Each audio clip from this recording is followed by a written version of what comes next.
Welcome to Jack and Nation Sports as we bring you Saturday Night Baseball live from Ole Scott Field. I'm Alex Boyer, alongside me Roger Shear. We have the Catholic Fightin Irish going up against the Lebanon Yellow Jackets, and Roger, should be a fun one between a program that made it to the Class 4 state championship last year and one of the best teams in the Southwest Missouri area, the Lebanon Yellow Jackets, with a 12-2 overall record. Yeah, this Catholic team, 21-8 last year, Class 4 state runner-up.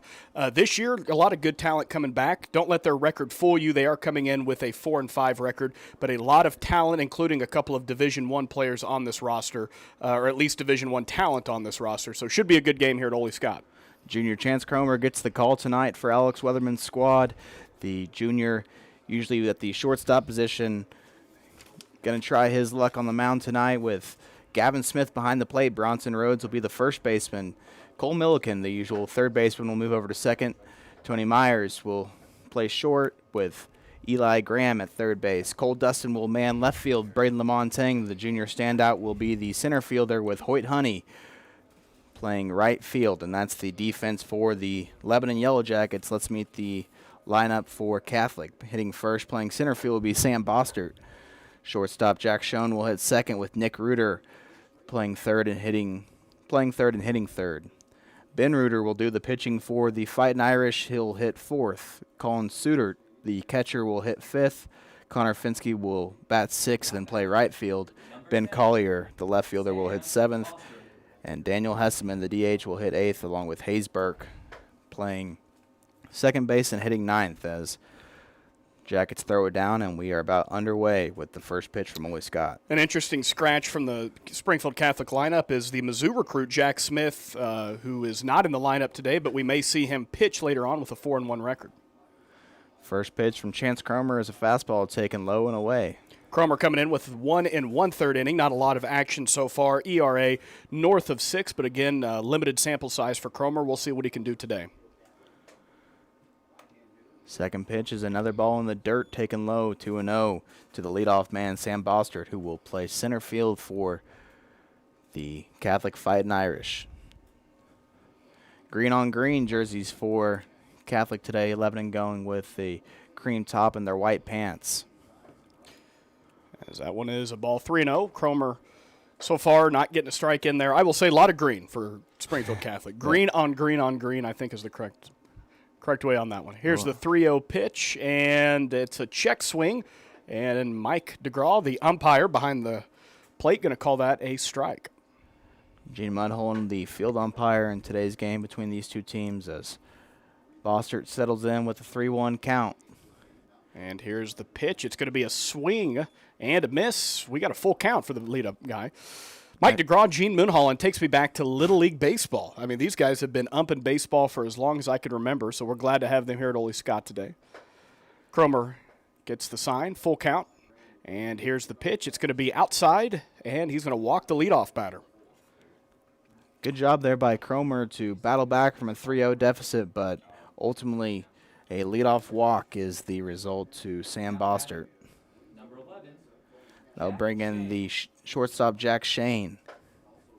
I think Cromer, the one thing he's going to have to do is certainly pinpoint his pitches. We saw in the game against Willard, Cole Dustin, unfortunately, having some control issues, and he was out the game early. We'll see if that happens with Cromer, as here's the pitch. It's going to be a breaking ball, and it'll be ball 1.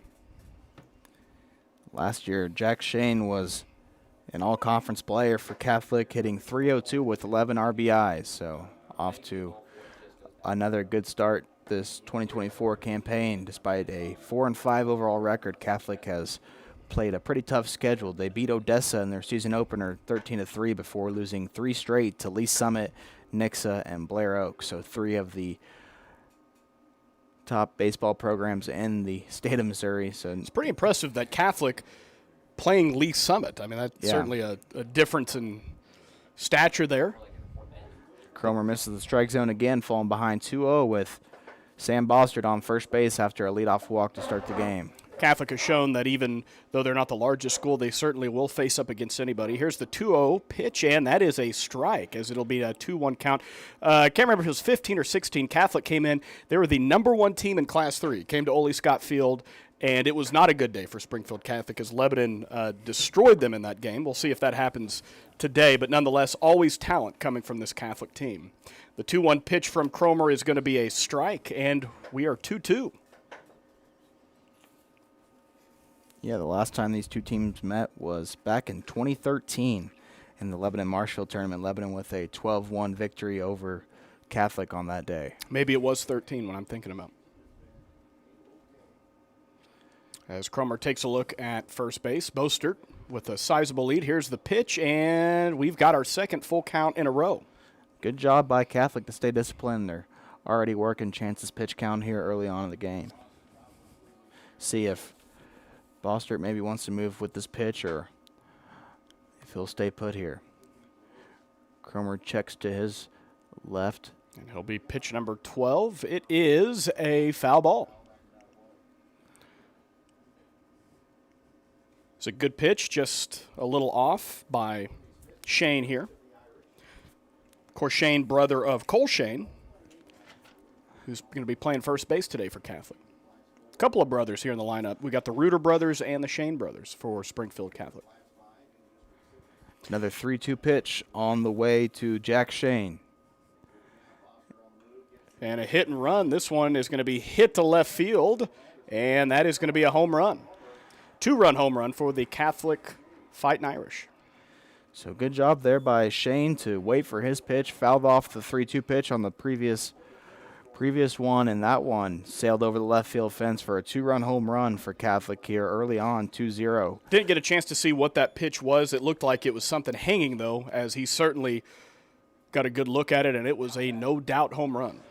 And 2 batters into the game will already draw a visit to the mound by Lebanon pitching coach Isaac Arthur. So see if he can get Cromer settled down after 2 batters. Not the start Lebanon was hoping for here after a win yesterday against the Reed Spring Wolves on the road by a score of 15-1. And Lebanon struggling here early on. And things aren't going to get easier. You've got the Reuter brothers at 3 and 4. Nick Reuter coming in as an all-district player. And then, of course, Ben Reuter, one of the best outfielders in the state. He was all-state last year, committed to Drury. And he already has 4 home runs. Had 4 home runs last year. So he's got some power as well as we get here to the heart of the lineup. Lebanon will go back to their spots here as Cromer gets set to work against the third baseman, Nick Reuter. Graham playing a little bit in. And there's the breaking ball. Third baseline. Going to call that just outside. Nobody on, nobody out here at Ole Scott Field. Had a little bit of a late start as the freshman tournament was concluding, but a great evening for baseball. Here's the pitch from Cromer. It's going to be another breaking ball. This one is a strike. Some late break to that one by Cromer, and DeGraw gives him the benefit of the doubt. Not a lot of velocity, but certainly some movement there at the end. As the third baseman is very in, and that's going to be strike 2. If you're just joining us, it's 2-0 Catholic after a leadoff walk to the center fielder Sam Bostert, and then a 2-run home run by Jack Shane on a 3-2 count. And this one's going to be hit to center field, and it's going to be a blooper for a base hit. Lamontagne was on his horse there and not able to get there as the single into center field by Nick Reuter gets down for a hit. And here comes the other Reuter, and arguably the biggest power bat in the entire lineup, the cleanup hitter, with now 1 on and nobody out.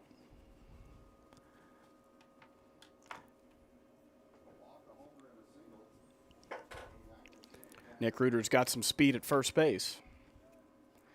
As here's the pitch, and it's going to be strike 1. 4-seam fastball. Some action already in the Lebanon bullpen as Chris Kilburn warms up here in the top of the first. Not what the doctor ordered if you're Alex Weatherman. And that's going to be, he's going to run, and he will be safe with a stolen base, but it was a called strike on the breaking ball from Cromer. Certainly the perfect pitch for Reuter to run on that, as there was not a lot of velocity, got a good jump, and there was no chance for Gavin Smith to get him, even with a good throw. See if Cromer can just focus in here on Ben Reuter, who will do the pitching for Catholic today. And now he steps out of the box.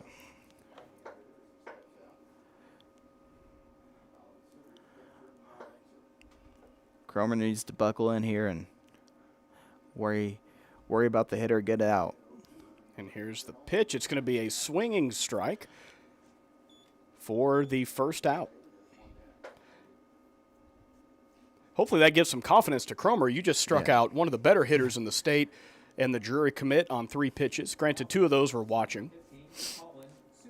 Colin Suter will be the next batter for Catholic.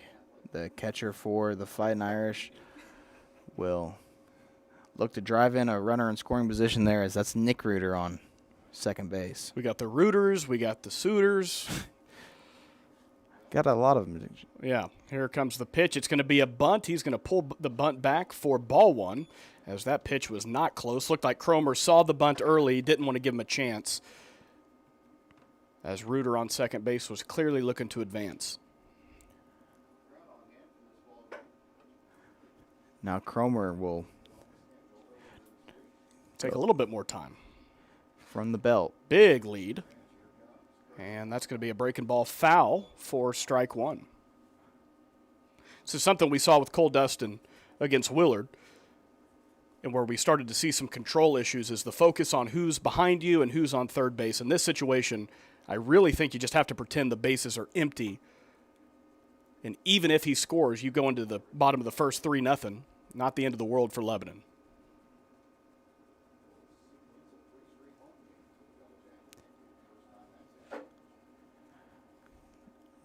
1-1 pitch, 1 out, runner on second for Catholic, who have a 2-0 lead after a 2-run home run by Nick Shane.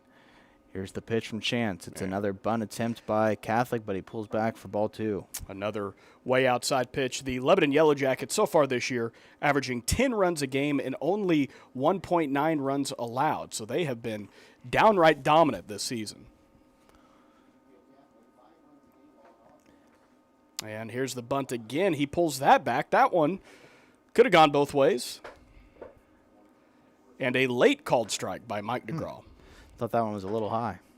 I was about to make the argument that it was a strike, and Mike went ahead and called the strike a few seconds later. So now 2-2. Suter will have to swing away here. A 2-2 pitch upcoming. Curve in the dirt and gets away from Gavin, and that allows Reuter, who got a good jump there, to advance to third. Certainly would look like a pass ball. Looked like a decent pitch for ball 3, and we are already to our third full count of the top of the first inning. As many pitches here for Cromer. Man on third, here's the full count pitch. He goes through the windup, and it'll be strike 3. Good job there by Cromer to get his second strikeout out of the inning. Not just second strikeout, but second swinging strikeout. That's right.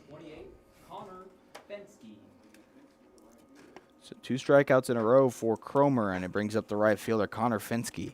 If you can get out of here 2-0, that is a monumental victory for Cromer and the Jackets. As here's the pitch, and hit his wrist there, I thought maybe he got a piece of the bat, but Mike DeGraw says it hit the batter, so first and third now with 2 outs. Connor Finsky's tougher than I am because he got hit in the wrist, and it looked like a fly landed on him. I mean, he did not react at all.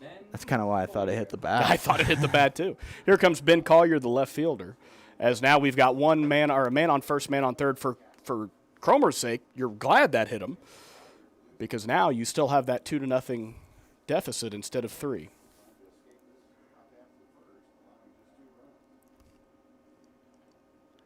Cromer checks on the runner at first, and good job there by Bronson Rhodes as that throw was a little bit high. It's one of those you have to make sure you do not let that get past the first baseman. You do not want to give them a free run here.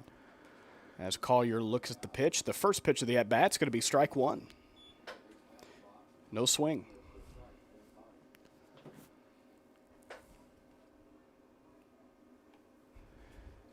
Again, beautiful day here at Ole Scott. We're glad that you have joined us as the Springfield Catholic Fightin Irish coming to town. Now the runner is off with that pitch as that one was in the dirt to Gavin, and no throw there from Smith as Finsky takes second. Good steal by Finsky, good no throw by Smith.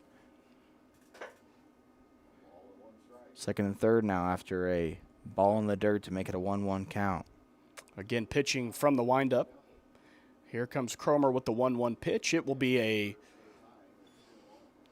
Very off-speed pitch for ball 2. But again, sometimes off-speed's the way to go. We saw Ziegenbein against Willard have some success with the off-speed game up until the very last inning. And Willard was ranked 4th in that game, and they moved all the way up to number 1 in Class 5. It was a great game of baseball. Here's the pitch. That one is a fastball and a foul ball back.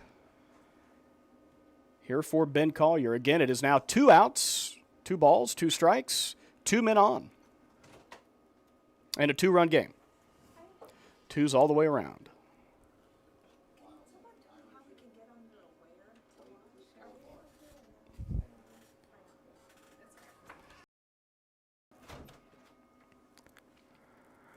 And here's the 2-all pitch from Cromer. It's going to be high. And again, we've got a full count. It's been a game full of full counts. The good news for Cromer is I think he has prevailed in most of those full counts. 2 strikeouts already this inning. Big pitch upcoming as Daniel Hussman, the DH, is in the on-deck circle. Here's the pitch. It'll be another fastball and another foul ball.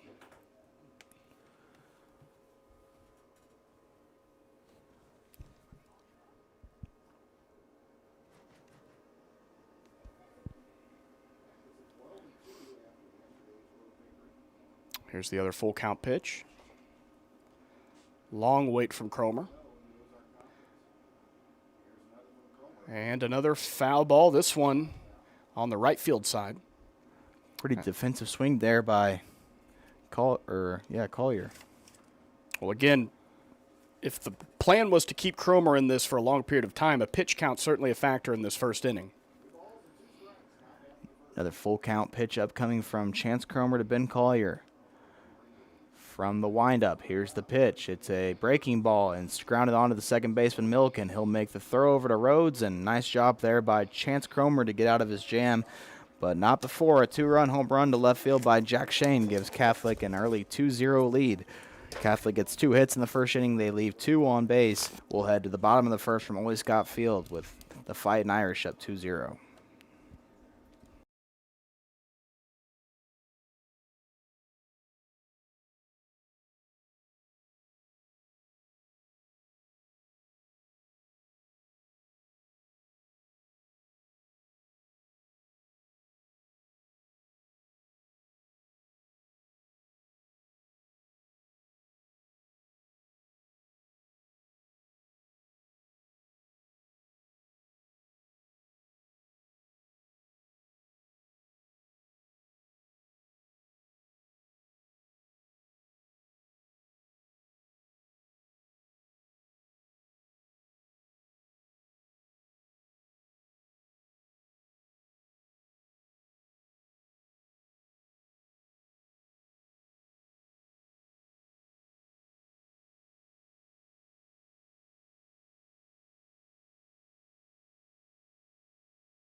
The catcher, Gavin Smith, steps into the box for Lebanon as Ben Reuter is ready to go here on the bump.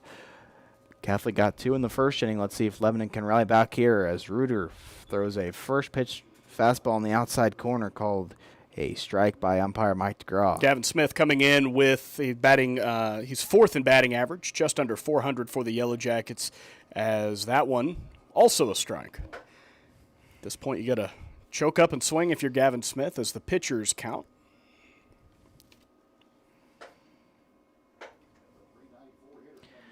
0-2 pitch, just missed on the outside corner. Now 1-2. The pitcher, Ben Reuter, has got some smoke on that fastball as this one's going to hit him, and Gavin also doesn't flinch as he runs to first base.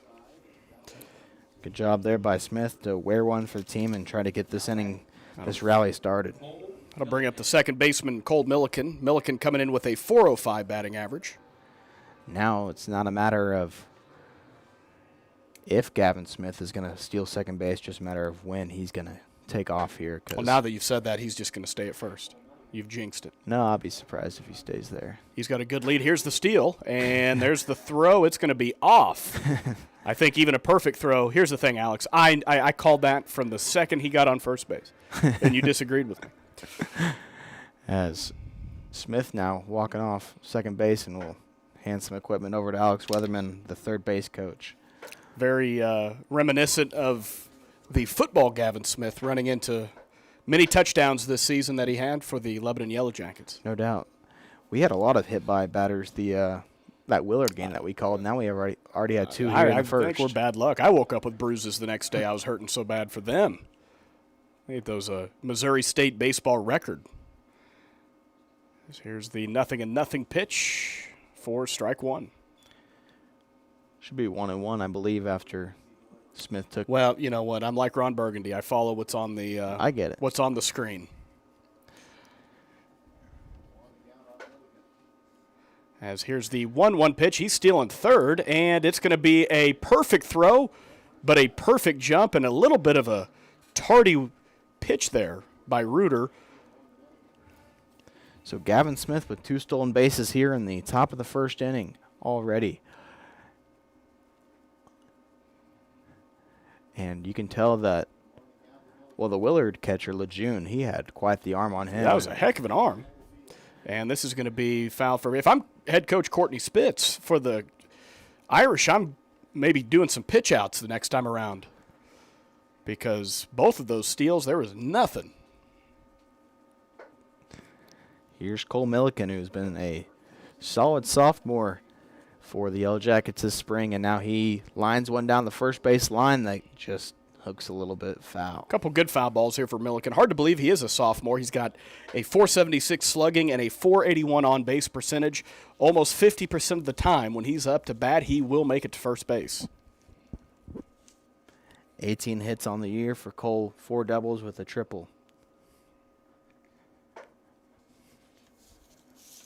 We got stolen base numbers on Gavin Smith. I don't, I but bet it's a lot. He may already be in the double digits. Oh, yeah. At least. He's there. 2-2 count here by Reuter. It's going to be a breaking ball, and this one fouled back. Again, good job here by Milliken getting that pitch count up. The pitch count, something that we don't have on our stat sheet, but arguably one of the most important statistics you can have, especially for a pitcher like Reuter coming in, is a fantastic arm for Springfield Catholic.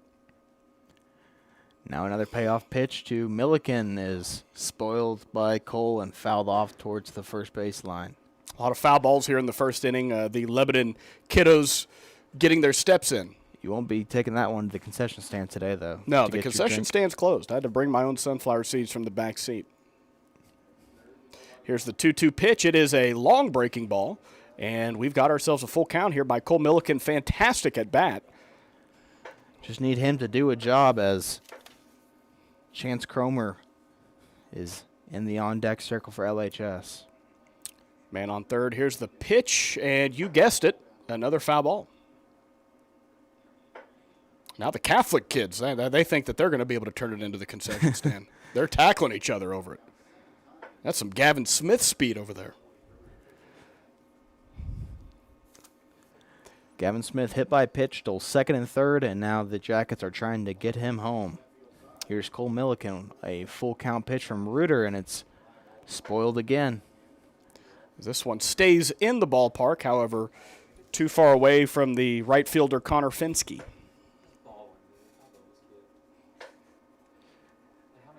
Cole Milliken just absolutely battling at the plate right now for Lebanon. I think we're double digits at this point. Here's the 3-2 pitch by Reuter. It is inside. Take your base. Now first and third for Cromer. one of the best high school at-bats you'll see right there. That's as good as it gets right there. And here comes Cromer.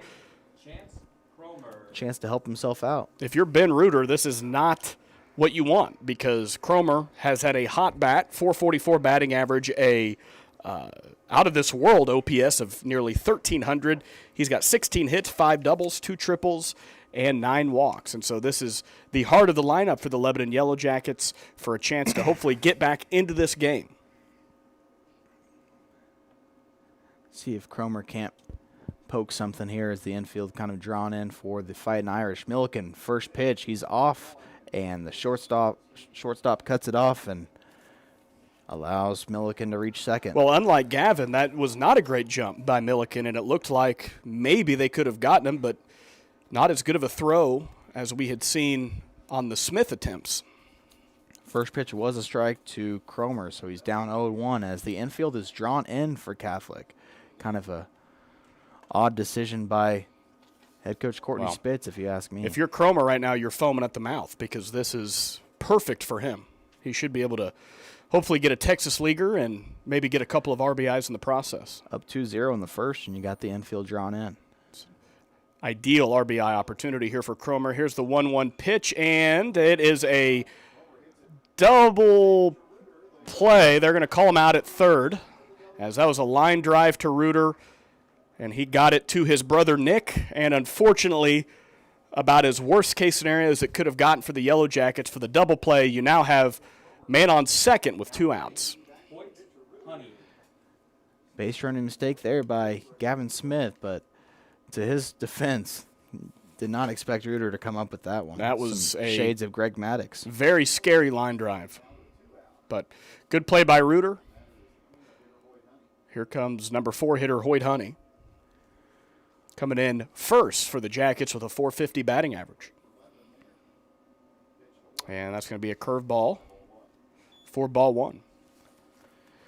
So 1-5 on the double play there. When you're Gavin Smith and you've stolen 2 bases, it's very hard to not stay still in that situation, especially when you see home plate that you close just see to a ball you. go straight up the middle, and you assume that You it's assume getting it, through. absolutely. Here's the pitch, and it is going to be a ground ball off the mid of Reuter, and it's going to be a throw. Tie goes to the runner. No, they called him out. So on the ground ball there, it's the shortstop who throws it over to the first baseman to retire Honey, and that will end the threat for the Jackets. Catholic up 2-0, heading into the top of the second. We'll be back right after this on Jacket Nation Sports.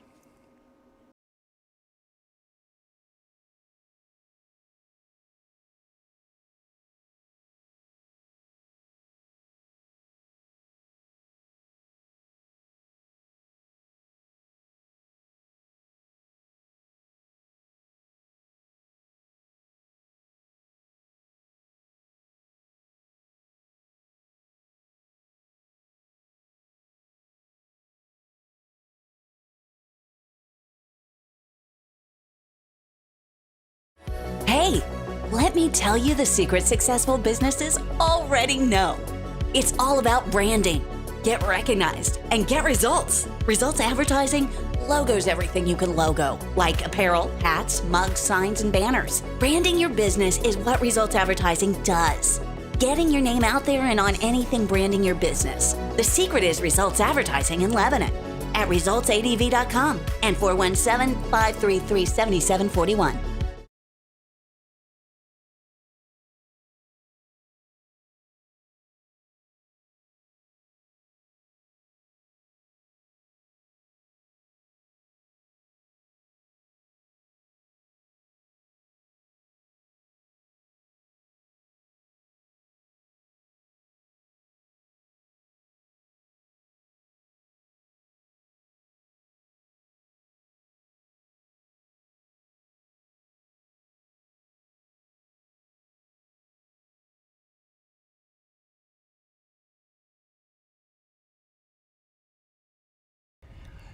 Here at Ole Scott Field, the top of the second inning, Catholic up 2-0. The DH, Daniel Hespin, will step into the box to face Chance Cromer. Jackets strand a runner on second base and get no runs there after second and third with nobody out.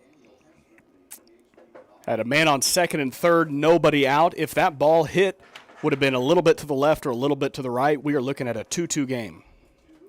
But unfortunately, sometimes that's how the cookie crumbles. Here comes the 0-1 pitch. It is a breaking ball for strike 2. That indeed was a Bruce Almighty reference. As good pitchers count here from Cromer. Great way to start the inning. As he gets the sign, throws, and it's... Oh, buckled him. Inside corner on the breaking ball there sits down Hessman. Don't think Hessman was super thrilled with the call. Nonetheless, that was a great pitch. Number 6, Hayes Burke. Hayes Burke, the second baseman, the 9-hole hitter for Catholic, will be up now with 1 out here in the top of the second. Here's the pitch, another breaking ball for ball 1. Hayes Burke, the second baseman. I had Burke Hayes written on my paper, so I'm going to switch that. That's better. You never know these days. Here's the 1-0 pitch from Cromer. Good fastball. This one hit out to the right fielder. Should be almost said routine play, but he caught the ball. That's what matters. Nice play there by Honey, who had to shield the sun from his eyes and comes down with the ball in his glove. You certainly cannot underestimate the power of the sun when it comes to playing right field. Yeah, the second base, first base, right field, that whole right side at Always Scott Field, they could care less for these start times. It can be lethal. Here comes the first baseman, Cole Shane. Back to the top. Or no, I'm sorry. This is Sam Bostert. Good pitch there by Cromer to get ahead here, 0-1. He has been getting ahead a lot of these important at-bats, so good job so far on Cromer. Here's the 0-1 pitch, and it is another breaking ball. That one's going to be for ball 1. Quickly back in the batter's box for Bostert. And here comes the 1-1 pitch. It's a fastball scooped up there by Smith, 2-1. And that shows you right there that Cromer's got some speed. He's got some velocity. We haven't seen a lot of those fastballs. He's been really working the breaking ball so far, but he certainly has a little bit of a repertoire to him. Here's the 2-1 pitch. So he takes his time. Here's the windup by Cromer, and this one's going to be ball 3 as Gavin Smith gets a new ball.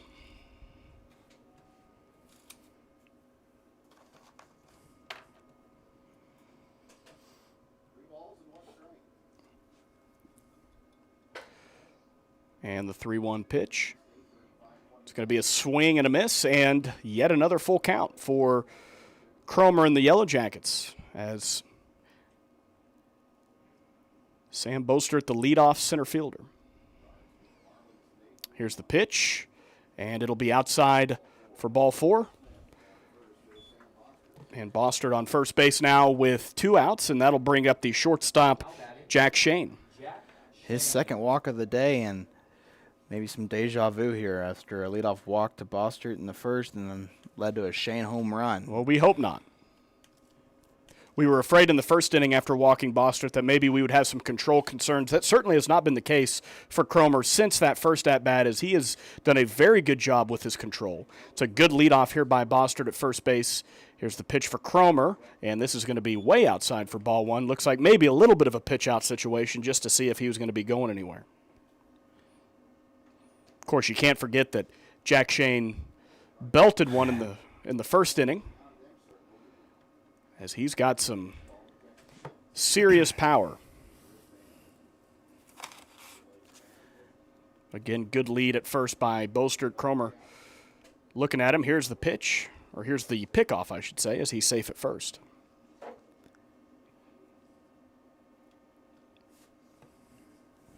Bronson Rhodes, the first baseman this evening for the Jackets, as the third baseman playing in.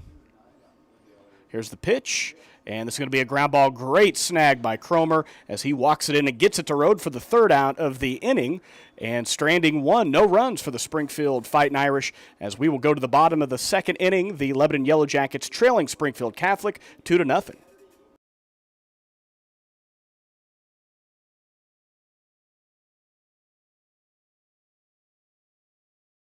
Losing a loved one is painful, but at Shadle's Colonial Chapel, we make the hard times a little easier to bear. With affordable funeral and cremation services, we offer 2 spacious chapels, a full-service banquet area for families to gather, plus the latest technology for honoring your loved one. Our website has everything you need, from pre-arrangements to flowers, even a place to reminisce. Let us help you remember your loved one. Shadle's Colonial Funeral Chapel, the area's most often selected funeral service.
The junior center fielder for Lebanon, Braden Lamontang, will step foot into the batter's box and get ready to go against Ben Reuter, who's on for his 2nd inning of work.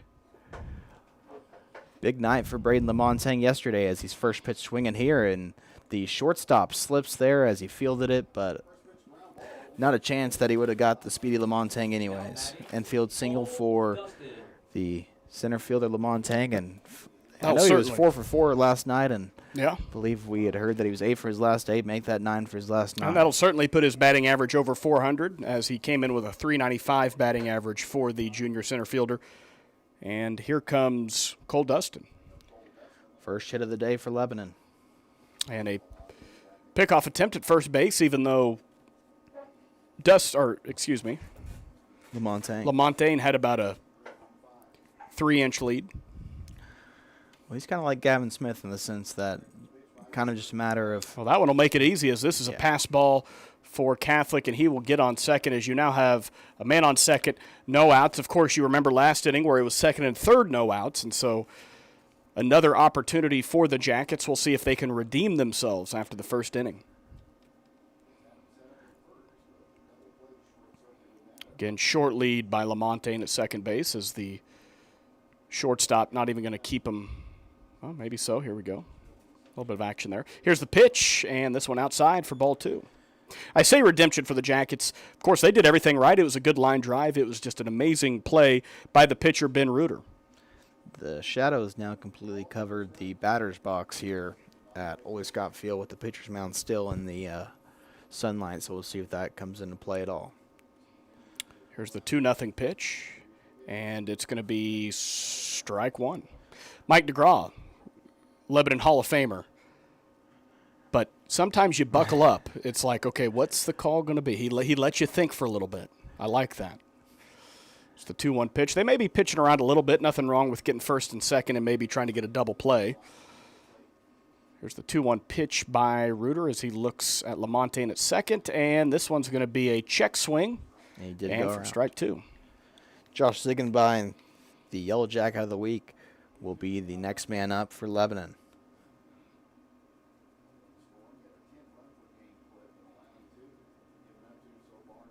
2-2 pitch by Reuter.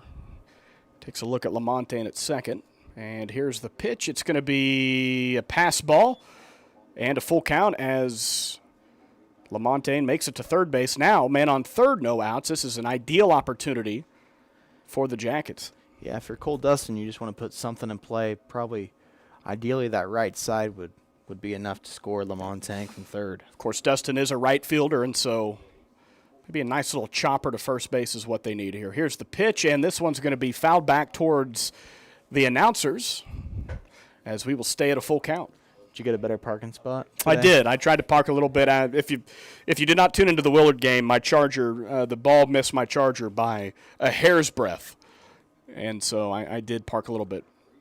But when you're playing Springfield Catholic, they've got some hitters. So here's the full count pitch, and it's going to be low for ball 4. And he's going to take his base. Lamontagne coming up first and third for the Yellow Jackets. I'm sorry, Ziegenbein. Nice job there by Cole Dustin, who worked a full count there on Reuter, and you've preached it all. No pun intended, but Thank you. You've preached it all game about how that pitch count, getting that up is just so important, and good job there by Dustin to work a full count and draw a walk as well. As here comes the aforementioned Yellow Jacket of the Week. That's a good way to introduce him. Ziegenbein, the right-hander. As Reuter takes a look at first, takes a look at third. And here's the 0-all pitch. Dustin jumping around there on first, wondering if it's getting into the... Now Reuter calls time. It's good by Cole Dustin. Make him twitch a little bit. So second walk of the day by Reuter to a Yellow Jacket. Cole Milliken had one in the first inning after a double-digit pitch at bat. Here's the pitch, and it's inside. The steal attempt is a perfect throw, Safe. And they called him safe. Great throw from the knees of... About as good of a throw as you'll see at the high school level. Yeah, that was Suter who threw it from his knees. And it wasn't a bad pitch selection for a stolen base. It looked like everything you could have done there for Catholic, but just like Gavin Smith, sometimes you do everything correctly and you just got a good base runner. Deja vu again for the Jackets. Second and third, nobody out. Here's the pitch. Ziegenbein is going to swing and miss. It's going to be a pass ball. And I believe he's going to sit to grow up. Mike said he fouled it. It's a foul tip, okay. I was about to say our man at third is not thinking about running. Definitely add some context. 1-1 pitch. There are no outs. So, again, a great opportunity for the Jackets here. Base hit potentially ties this game.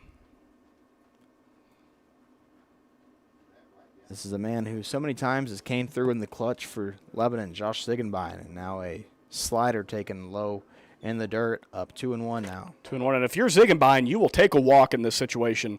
You would love nothing more, bases loaded, nothing out, with Tony Myers on deck. So a hit by Braden Lamontagne on the first pitch of the inning, a stolen base, and then a walk to Cole Dustin, and then he stole second. Here's the 2-1 pitch, this one way outside for ball 3. Maybe Ziegenbein getting the sign here no matter what, just see what he throws and take ball 4, as Reuter certainly focusing on the base runners, maybe getting some control concerns at this point. Probably going to see a fastball here from Reuter. 3-1 pitch. It is a fastball that misses outside, and see if that draws a visit from the Catholic coaching staff. Here's 7-8-9 for the Jackets. Myers, Rhodes, and the shortstop Eli Graham rounding out the lineup. No outs and every base accounted for here for the Jackets. So Ben Reuter has walked the last 2 hitters as Ziegenbein moves down to first base with a walk. Base is loaded. Nowhere to put Tony Myers now. Here's the pitch by Reuter. It is going to be a pass ball, and that's going to be our first run of the evening. No, he got it. He doesn't have the ball.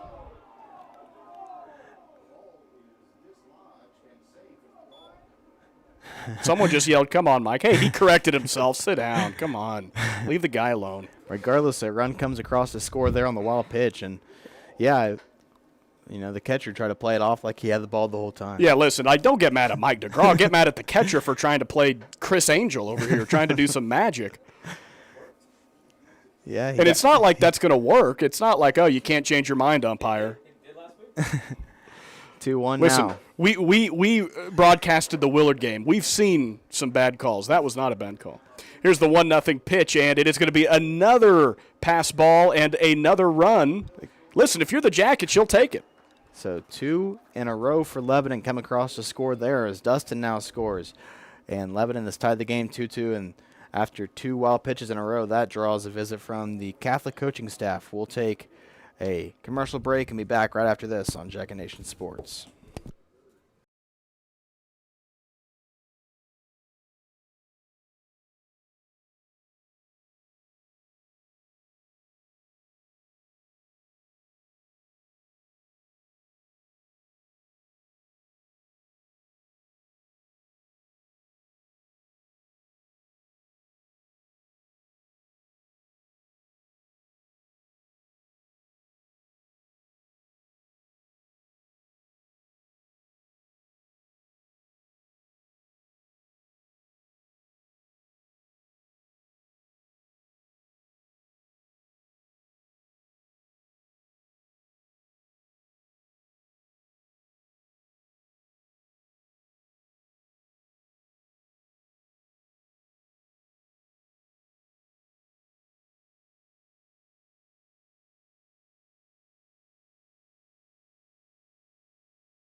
So 2-2 now with a runner on third base. The 2-0 pitch to Myers is another ball low, and it's 3-0 to the junior usual second baseman for Lebanon, but tonight shortstop.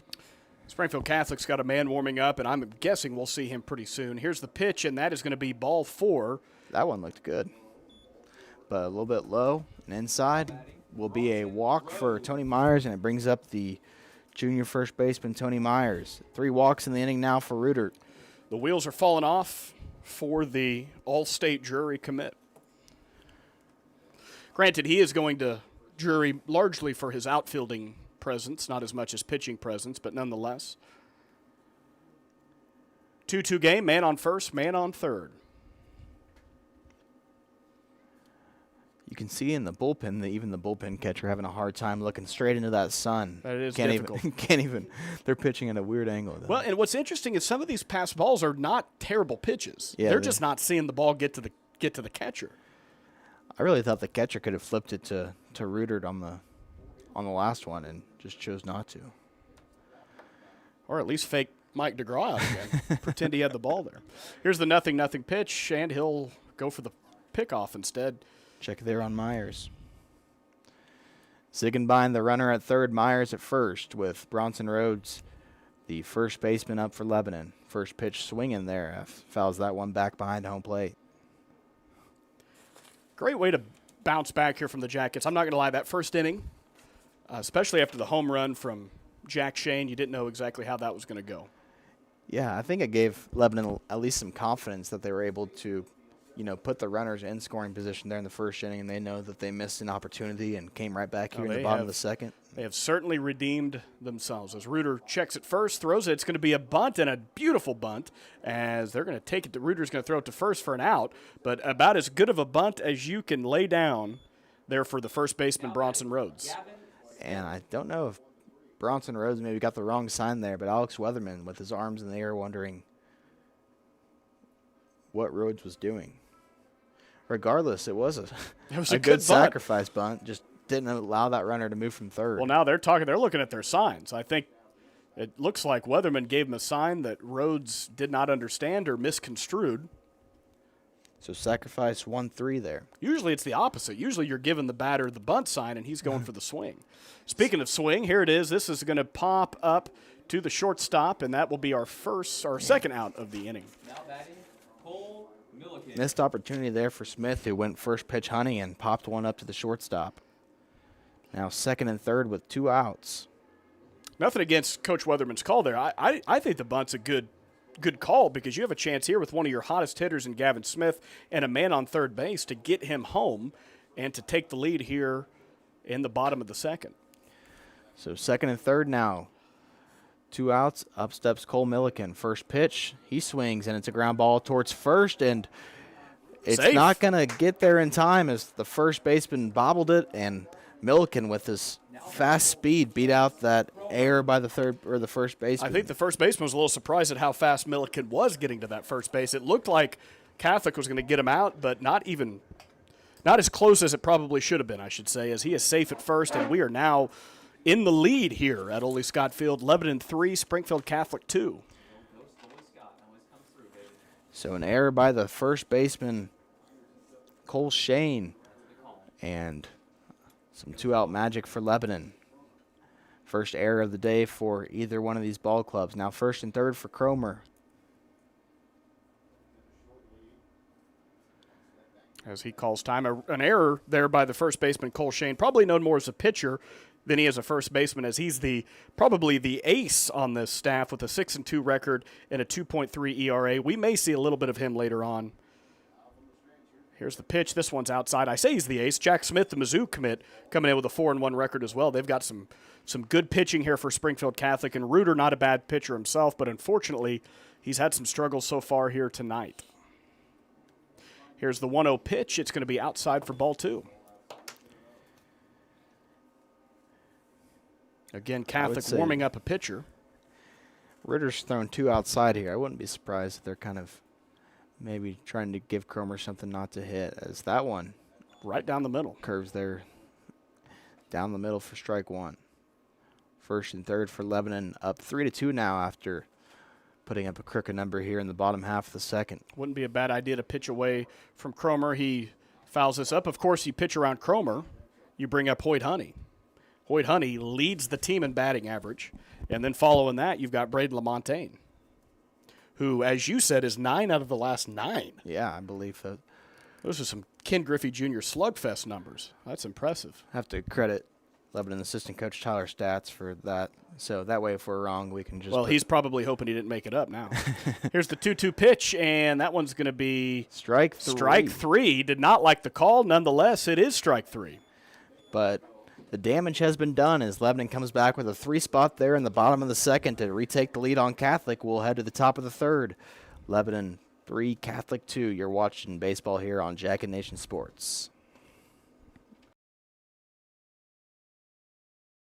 It's a beautiful morning, Scotty, and we have an early game today. That injured list, it's getting longer by the minute.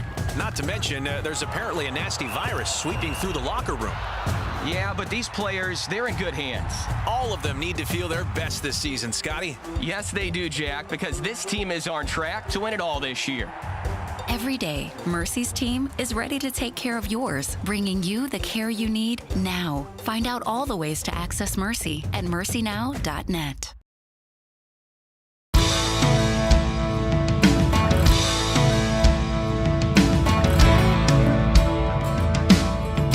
Success isn't owned, it's leased, and rent is due every day. The harder you work, the harder it is to lose. Success, nothing less. Win the day. Shine bright on senior. Bring the heat. Team is everything. Leave it all on the field. Let's roll. Missouri Cooperage proudly supports the Lebanon Yellow Jackets.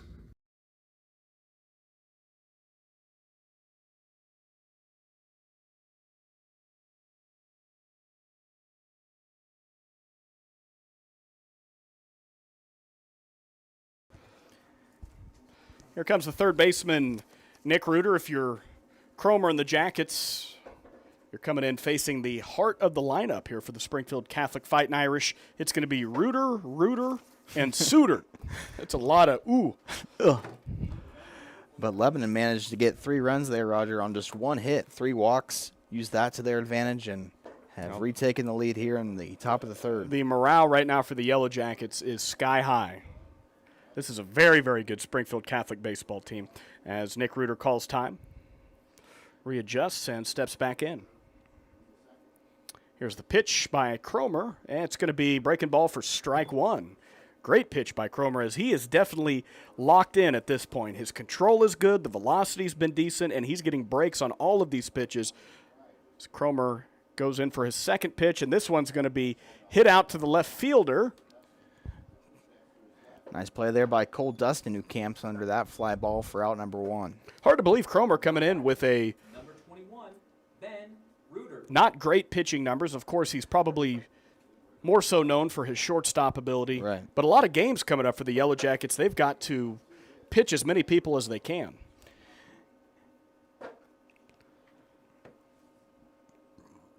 First pitch to Reuter is a curveball at the knees for strike 1. Good movement on that curveball. So Monday, Lebanon will host Branson here at 4:30 at Ole Scott. Tuesday, Kickapoo here at 4:30. Wednesday, they'll head to Busch Stadium to take on, I believe it's the San Diego Padres. Well, hopefully not. It's a team out of Illinois, but I don't have their name in front of me. But this Chicago one popped up to the second baseman Milliken, and that son there, the ghost of Ole Scott, haunts the Jackets on that one. Unfortunately, yeah, it looked like a play where the right fielder and the second, and you could even see there right now as Hoyt Honey is actively shielding the sun out there. Good news is they were able to get the ball back in quickly. A little surprised that he didn't end up on second, as it is now 1 on, 1 out. Third baseman playing in. Here's the pitch by Cromer. It's going to be strike 1. And again, that last at bat, there was a couple of great corner spots. You mentioned Greg Maddox on the fielding side of things, but really that pinpoint accuracy from Greg Maddox is what we're seeing so far from Cromer. As he throws back to first base. Ugly slide, but he is safe. So they'll go to Busch Stadium on Wednesday to play a game that will be broadcasted here on Jack and Nation Sports live from St. Louis. Are you going to St. Louis? I am, yeah. Will be a fun one. What day is that? That's Wednesday. Wednesday. I got to preach. I was about to say, well, that'd be a fun road trip. Here's the 0-1 pitch. It's a curveball fouled behind the concession stand. I would have taken, if I wasn't preaching, I'd go with you on that. We could, maybe bring Seth Burns and Taylor. We could bring the whole crew. Just take Stan's Camry. Yeah, that'd be fun. That will be a good game, though. 0-2, upcoming to Colin Suter, the catcher, and it's a fastball waste pitch outside. Alex, I didn't know they made bats that pink. That is hot pink. You're not going to lose that bat. That's right. Big lead on first base from Ben Reuter. Here's the 1-2 pitch by Cromer, and it is hit to the center fielder. He's not going to move much. LaMontagne sees it, catches it, and that's going to be the second out of the inning. Can of corn, right? Is that the same? That's what they call it. So, fly out there to the center fielder. It brings up the right fielder, Connor Fensky, who was hit by a pitch his first time up in the first inning. And then Lebanon will get Thursday off and then be back here on Friday to face Republic. So 3 home games for Lebanon next week and then a game at Busch Stadium. Sounds like a busy week for Alex Weatherman and company. Definitely busy. As that was a pitch, Gavin Smith decided just to eat the ball, knowing that you've got 2 outs, and with the way Cromer's pitching, just focus on who's in the batter's box. So at the Busch Stadium game, are they going to let you in like the John Rooney press box? I think it's like they put us in a random section of the. Well, that's not as cool. Yes. As he calls time. That'd be kind of cool to sit like Jack Buck's old chair. Sure. Go crazy. I would give Kevin that privilege. Yeah, Kevin deserves it. 1-0 pitch, 2 outs, and a good stop by Gavin Smith, saving the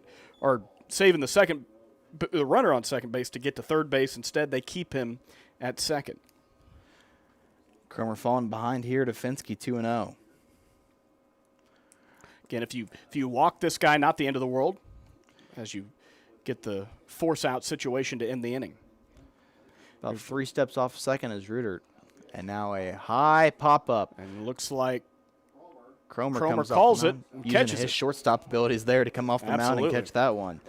No damage done for the Fightin Irish in the top of the third. We'll head to the bottom of the third inning from Ole Scott, Lebanon with a 3-2 lead. You're watching high school baseball on Jack and Nation Sports.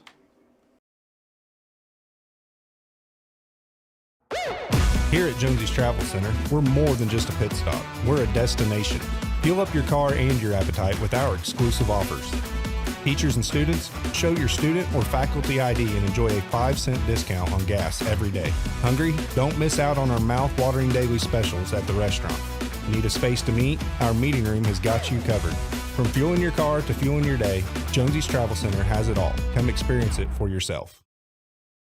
Hey, my name is Roger. I'm the middle school pastor over here at FBC Lebanon. Are you looking for an environment for your middle schooler or high schooler that is both engaging and fun? At Team FBC students, we offer an experience for 6th through 12th grade that is sure to be the highlight of their week. With 2 separate environments for both middle school and high school, students are able to receive a Jesus-centered message that is specifically catered to where they are at in life. So again, we are Team FBC. We're located at 311 North Madison in Lebanon. We're the church with the castle. Our services begin every single Wednesday at 6:30 p.m. and include music from our student-led band, fun games and activities, and a gospel message. We can't wait to see you this week at Wednesday night at Team FBC Students.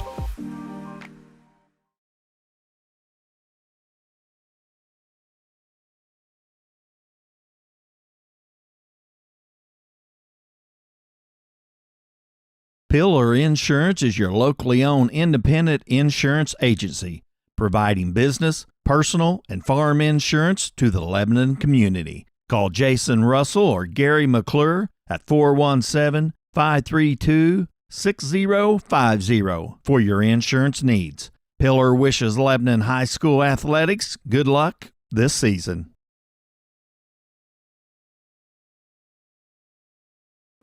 Bottom of the third inning, Lebanon up 3-2 as Hoyt Honey will be the leadoff man for Lebanon here, and he pops one up behind home plate. The catcher will look at it, and good snag by the mom in the 5th row. Nice job. As she gives a nice humble grin to all the cheers. Hoyt Honey coming in swinging right off the bat. Again, one of the hotter hitters in the lineup for the Yellow Jackets with a on-base percentage north of 5. Here's the pitch by Reuter, and Mike going to call that one a ball. You never know. You never know.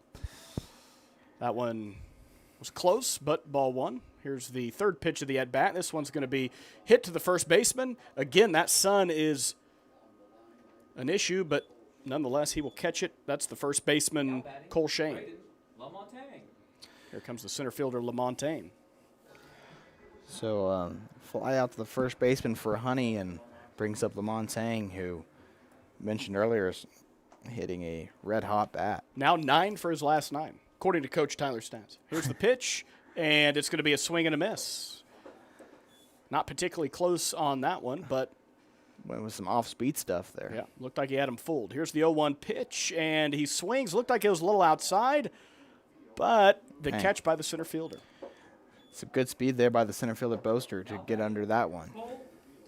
And that retires LaMontagne. Pitch was probably outside, but that's one of those perfect bloopers that you see, and it looked like it could have been a blooper, but good play there by the Springfield Catholic center fielder, Sam Boaster.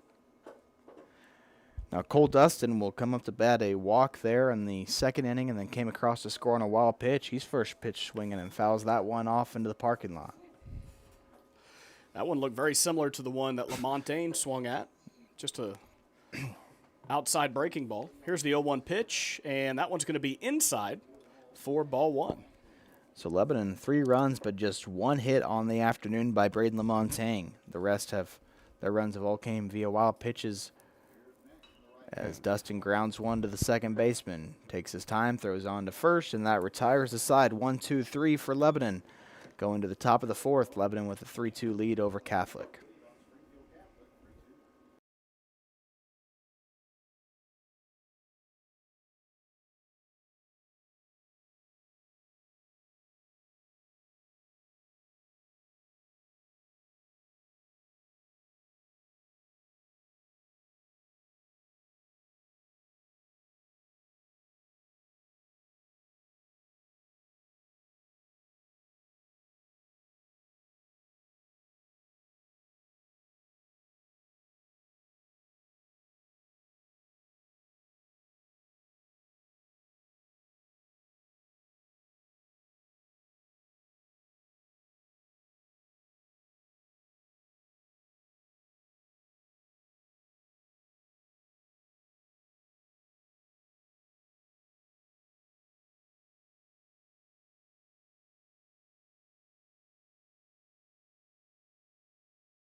Ben Collier, the left fielder for Catholic, up first here as Cromer delivers a first pitch inside corner for a strike. That's a good question. We're trying to figure out this young man's last name. Is it Collier or Collier? You can text your vote. There's a curveball for strike 2. I think of the Seahawks. They had a pass rusher named Lou Collier. Drafted him in the 1st round, and then Collier is the pronunciation from Full House. Here's the 0-2 pitch, and stays alive? No. Looked like he fouled it off, but wow. I guess they're going to say that it was a dropped 3rd strike for out 1. Good awareness there by Gavin Smith to Absolutely. fire one down to first base. So, strike out there for Ben C. Here comes the designated hitter, David Hesseman. Cromer's really been solid on the mound since that 1st inning struggle. Hesseman got about as good of a swing as you can get on a ball. Unfortunately, just a little off as that was a foul ball. But if that would have been safe, looking at a double or a triple. Strikeout victim his first time up. Here's the 0-1 pitch by Cromer, and that one is going to be strike two swinging by Hessman. Maybe got a little cocky after that first swing, thought he would try it again. Unfortunately, he got nothing but air. As now it's Cromer's 0-2 count, pitcher's count. Here's the pitch, and this one's going to be just outside for ball one. Good waste pitch there by Cromer to see if Absolutely. he can get Hesselman swinging anything outside. Hesselman, you could tell, definitely wanted to swing. Kudos to him for laying off on that. Here's the 1-2 pitch, and it's going to be a ground ball to the shortstop. And Tony Myers to Rhodes, tags him. Came off the bag for it. Nice play there by Rhodes. Absolutely. He comes up limping. Now Rhodes gives the thumbs up, make sure he's okay, and they get the thumbs up back. Nothing ill intent there. Just a bang-bang play at first base. And a great play by Rhodes, as you said, because that would have been safe at first if he did not get that tag. Here's the 0-0 pitch, and it'll be 1-0. 9-hole hitter, Hayes Burke, the second baseman, up for Catholic here. Cromer gets the sign, throws it, and a swing and a miss by Burke. Well, I think if you're head coach Alex Weatherman and you watch the first three batters come up to bat for Springfield Catholic and you're going to be told that Chance was going to make it through 4 innings, you would have taken that in a heartbeat. You take it every day of the week and twice on Sunday, especially after that first inning when you walked the first batter and then a home run from the second batter. We didn't know if Chance was going to make it out of the inning after that, but he has bounced back in an amazing way. And how many hits do we have from Catholic tonight? Just 2. Just 2. So you had the home run and then there was a base hit. So here's the 2-1 pitch, and it's going to be a good pitch. This is going to be a ground ball. Second baseman flips it. Wow, what a play from the second baseman, Cole Milliken. Jeff Bagwell stretch, too, there by Bronson Rhodes. So good defense from the Jackets retires Catholic in order. We'll head to the bottom of the fourth. A 3-2 lead for the Yellow Jackets. You're watching high school baseball on Jacket Nation Sports. Led by licensed family nurse practitioner Jaysha Connor, Ginger Wellness offers a comprehensive range of services to support your health goals. Here at Ginger Wellness, you can experience personalized medical weight loss programs, receive expert health coaching, invigorating vitamin infusions, rejuvenating Botox treatments, or even enjoy a relaxing massage. Call 417-322-6460 to embark on your path to well-being, or visit us at our new location at 1229 Deidre Drive for transformative and holistic approach to health at Ginger Wellness today. Ginger Wellness is a proud sponsor of Jacket Nation Sports and Lebanon High School Athletics.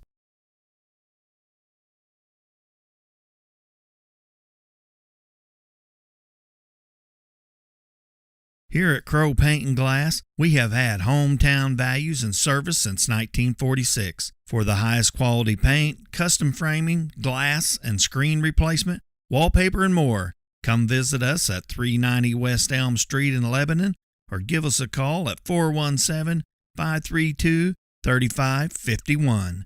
We are a proud sponsor of Lebanon High School Athletics. Go Jackets! Senior Josh Ziegenbein fouls off the first pitch down the third base line past Alex Weatherman. Do they get to choose their walk-up music? Not today, they don't, because we don't have the computer. There you go. Tyler Stats is picking the walk-up Something music. tells me Josh Ziegenbein would not have chosen Getting Jiggy With It by Will Smith. You say Getting Jiggy With It. Here's a nice hit, and that's going to be a base hit for Ziegenbein. Maybe it was the Will Smith charm that worked. Now batting, Tony Myers. Second hit of the day for Lebanon, and Ziegenbein pokes one into left field through the third base and shortstop gap.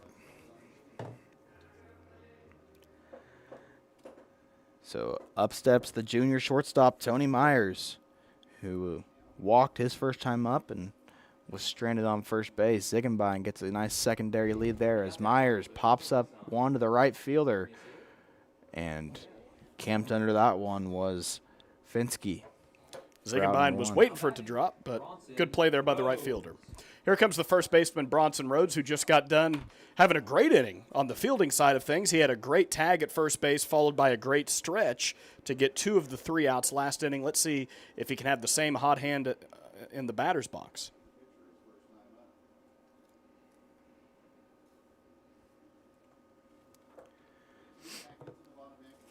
Rhodes is one of the guys that you were impressed with the last Willard game. Absolutely. Coming in with just 4 hits on the year, but 3 of them being triples. Yeah, I think that's one of the most unusual statistics in high school baseball history when 75% of your hits are triples. Good job there by Bronson to take ball 2. It's right-hander pitching to right-hander. I think I just heard Kevin Stubblefield say this is pitch 56. Pitch 56. For Ben Reuter. There's a jack. Rhodes, the left fielder, watching it, and it goes over the fence for a home run by the junior first baseman, Bronson Rhodes. Well, it wasn't a triple. There you go. So a big 1-out, 2-run shot there by Rhodes gives Lebanon some insurance runs, up 5-2 now in the bottom of the 4th. What's incredible about Bronson Rhodes, he came into this game batting 174, and he has an OPS of 1387, which tells you that when Bronson Rhodes hits the ball, it's probably going to go a long way. So Rhodes, a 2-run shot to left field. 2 RBIs there after he went down with the sacrifice bunt in the first inning, or second inning rather, and kind of on the wrong sign. So no better way to make up for it than a 2-run blast over the left field fence. Smith. That's going to be... Second time he's got jammed and popped one up to the shortstop. Looked like it could have been a base hit off the bat, but stopped in the infield. If our stat sheet is correct, Alex, is that our first home run of the season? That is. Okay.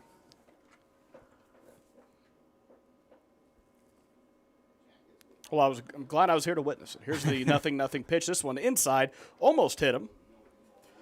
As Milliken, another hot bat for the Lebanon Yellow Jackets. 17 for 42 coming in, 3 doubles, only 7 strikeouts. Here's the pitch, 2-0. Good work on the camera by our cameraman Levi Collins on that home run. He's been on his phone. Okay, I was about to say. that he was not on his phone for that home run. Here's the pitch, and inside again. Third one of the at-bat. It is now 3 balls, 0 strikes, 2 outs, and Lebanon up by 3 runs. Huge, huge home run. And there's strike 1. I think we debuted the Team FBC Player of the Game against Willard, which I gave to Ziegenbein. I think so far it's between Cromer and Rhodes. Yeah, Cromer settled in after that first inning mishap, and, of course, Rhodes has been great defensively and launches one over the left field fence as Milliken almost beat out that grounder to the pitcher, but nice play by Reuter on the mound and throws him out. But a 2-run home run by the junior Bronson Rhodes gives Lebanon some big insurance runs. They go up 5-2. We move to the top of the 5th. We'll be back right after this on Jacket Nation Sports.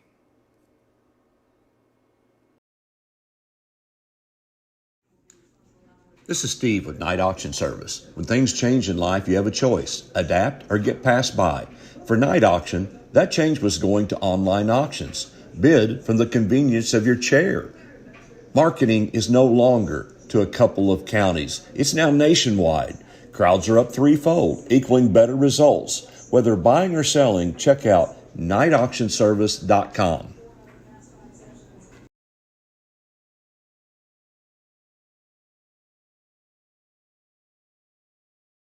Whether you need a routine maintenance check or an emergency repair on a heating or cooling unit, we are available to handle all of your heating, cooling, and ventilation needs. We continually strive to exceed expectations by ensuring that each client receives the very best service. Call today at 417-532-6239 and go Jackets!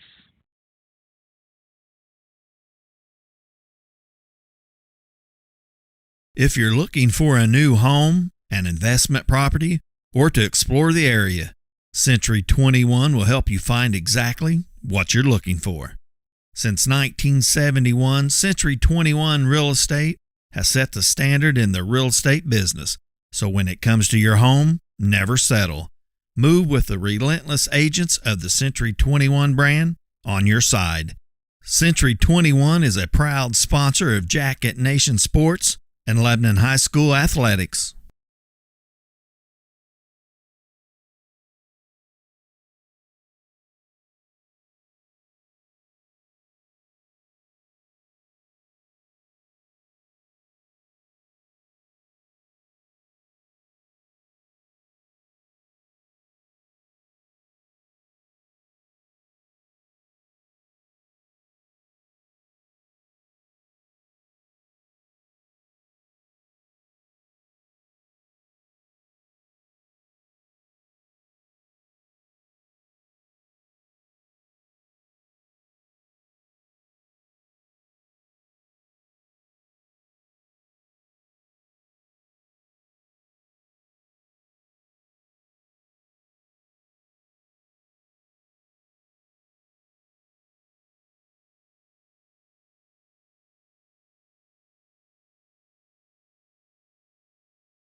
Top of the lineup for the Fightin Irish as the center fielder Sam Bostert will face Chance Cromer for the third time this afternoon. 2 walks on the evening for Bostert, and see what he can do this third time up. It's one of the 2 runs for the Springfield Catholic Fightin Irish in that top of the first inning.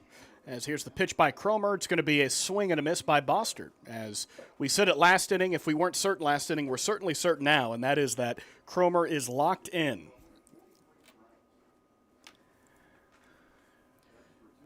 As here's the 0-1 pitch by Cromer. This one's going to be just outside for ball 1.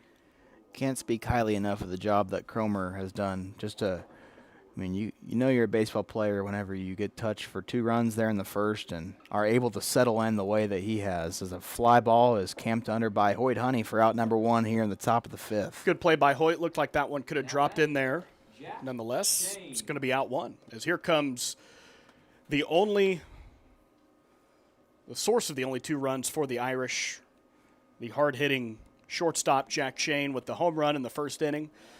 Granted, we did talk about that wind going towards left field has been helpful for the 2 home runs that we've seen this game, as that's going to be a curveball for strike 1. Great pitch again by Cromer. Got to love the demeanor by Cromer. The second he gets that ball back from Gavin Smith, he's on the rubber ready to throw that next pitch. That one a little bit too high for ball 1. We talked about baseball in the Cromer family. Of course, his older brother playing baseball at the formerly known as Baptist Bible College. Here's the 1-1 pitch, and that one's going to be outside. Is it Union University or Mission University? Mission something. Mission University. It'll always be Baptist Bible College to me.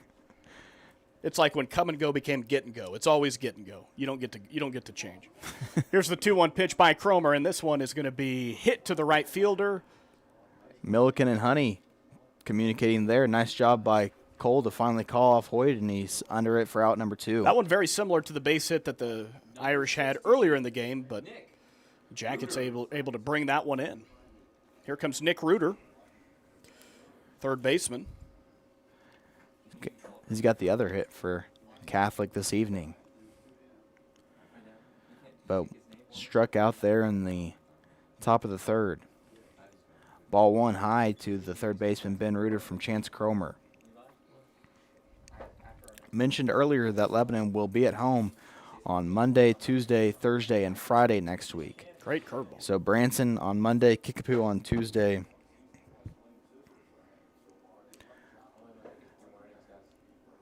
Republic at home on Friday. As that ball is... It's going to be a base hit. A little bit of a hanging curveball there by Cromer, and Reuter takes advantage of that one. A rare base hit. Lines it into left field for a hit.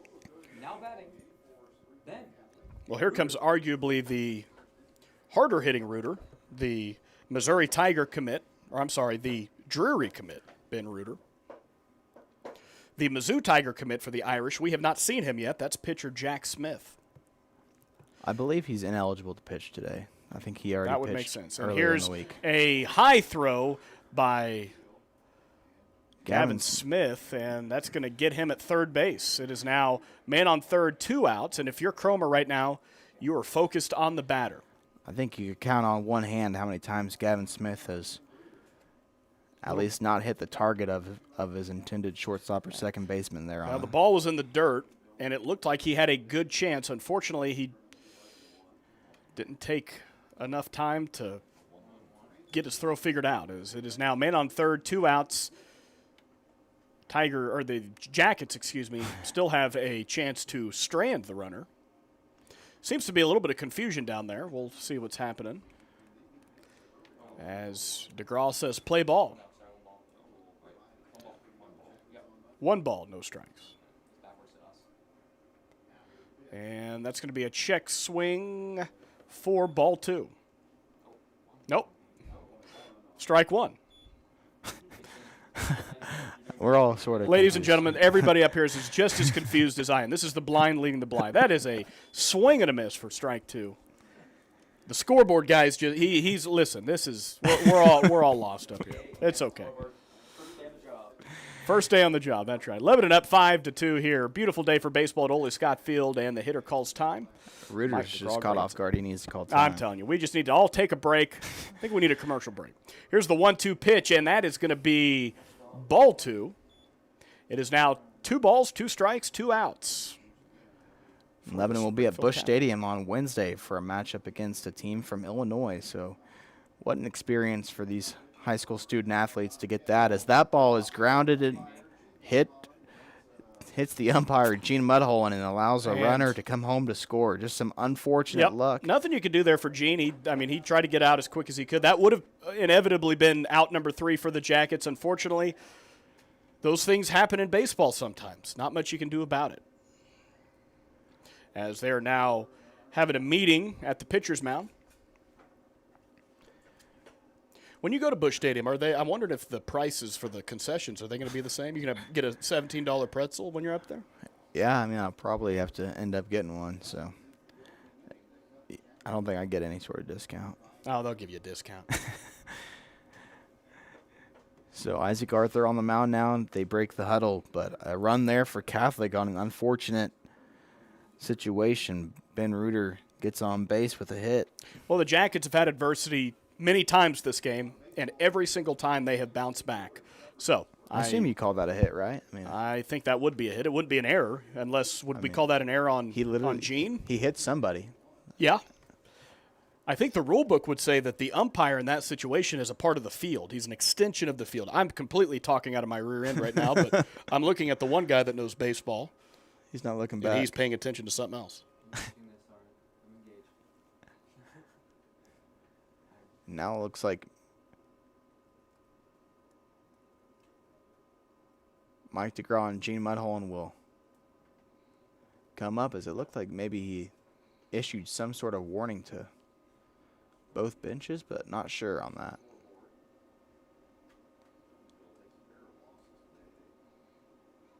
It's now a 3-5 game. Cardinals with a 3-1 win over the Miami Marlins at home today at Busch Stadium. Royals currently 0-0 with the White Sox, heading to the bottom of the 5th. We got some college basketball tonight. The Alabama Crimson Tide taking on the Connecticut Huskies. UConn an 11.5-point favorite for all you bracket people out there. Purdue's up 61-43 right now on NC State, so it looks like that Cinderella story is reaching an end. I thought Purdue was the Cinderella story. They never seem to do well in the tournament.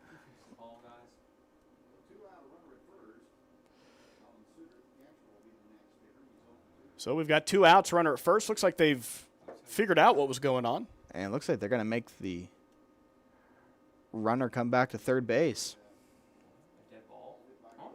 Perhaps they called it a dead ball when it hit off of the umpire. Now batting, number 15, Colin Suter. Here comes Suter. So the hit still counts for Catholic, but the runner can't advance on the... Yeah, it's a dead ball single, I guess they would call that, as that's a pickoff at first, and... I thought Rhodes threw it over to third. Almost a pickoff to third. I would have disagreed with that decision. That's why I don't have the first baseman's mitt anymore. So it's still 5-2 as the runner takes off to second. That's going to be a pass ball by Gavin Smith, and it's going to be a standing run for the Catholic as they get their runs to 3, and the man on second advances to third. It is now a 3-5 ball game. Jackets still up by 2. Probably best that run ended up scoring, just so there was no sort of controversy at the end of the game, regardless of what the result is. We've eliminated that excuse. There you go. Still a man on third here for Cromer as he gets the sign and throws it. It's going to be a check swing, and they're saying that he went around, I believe. Went around. It's going to be a 1-1 count. Man on third for Catholic. Here's the pitch, and it's going to be a breaking ball for ball 2. Cromer needs to buckle down here and just get out of this inning with only 1 run allowed. And the 2-1 pitch is going to be strike 2, no swing.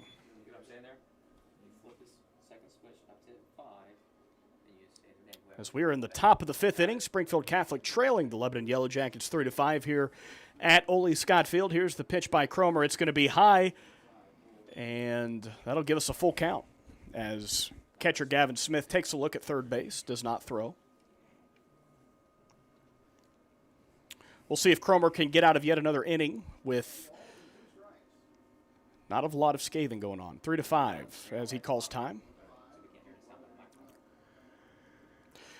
I think you alluded to it, but Coach Weatherman saying, hey, we're going to put him on the mound for this amount of innings, as this one's going to be ball 4. Looked like it could have gone either way. But again, Alex, for Cromer to come in here and pitch the level that he has, very impressive. Now he gets to face Connor Finsky, a pop-up to Cromer his last time up at the pitcher's mound, and see if Lebanon wants to get any sort of action going on in the bullpen. Finsky, the left-handed outfielder. And this one is inside and high for ball 1. Again, minimal damage, only 1 run. You still have that 2-run advantage if you're the Yellow Jackets. And if you're Cromer, you would love nothing more than to get out of this inning. So he takes a look at third, takes a look at first. And from the stretch, here is the pitch. It's going to be a breaking ball high for ball 2. We've complimented him time and time again on his control this game. He has had pinpoint accuracy, multiple strikeouts on corner pitches. We'll see what he does with this batter.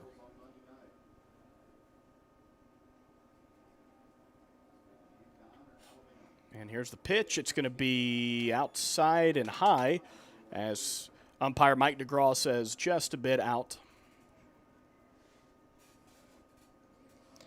Austin Garrison will get the call to the bullpen to start warming up. We'll see how long they want to leave Cromer out there. Here's the 3-0 pitch, and it will be take your bay. Oh, no, he called strike 1. There you go. Coach Weatherman and the Lebanon Yellow Jackets, a lot to be proud of this season so far. Again, 12-2, 1-1 home record. We'll see if they can make that 2-1, and a run averaging over 10 runs a game and just under 2 runs allowed. So hot start to the season as Cromer throws it over to Rhodes, safe at first. Also 3-0 to start conference play in the final season of the Ozark Conference. Yep. For the Class 6, Lebanon Yellow Jackets second in Class 6. Springfield Catholic Class 5 as they are 6th. Am I reading that right? It's the district there. Class 6 district 2. That makes sense. I was about to say, there's no way Springfield. They're 4 and 5. They're not. That's a bad district. Full count here, 2 outs. I told you I'm Ron Burgundy. If it's on the screen, I read it. All right. Suter will be off with the pitch. 3-2, 2 outs. Here's the payoff pitch by Cromer upcoming, and he steps off.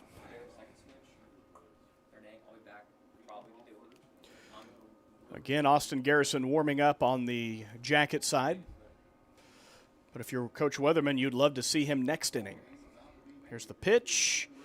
And strike 3 on the outside corner. What a pitch by Cromer as he struts off the mound there.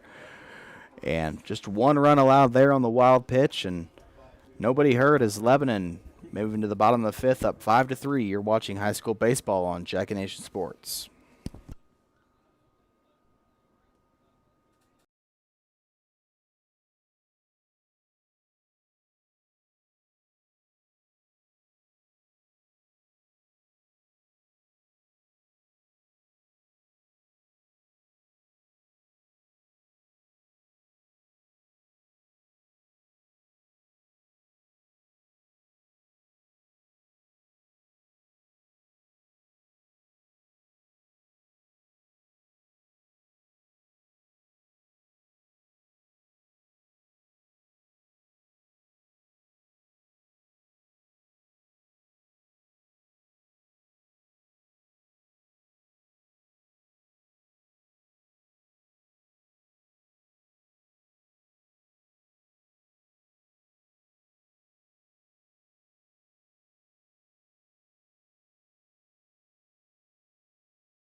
And we got a new pitcher on the mound for the Springfield Catholic Fightin Irish, formerly at left field, Ben Collier, moving to the pitcher's mound.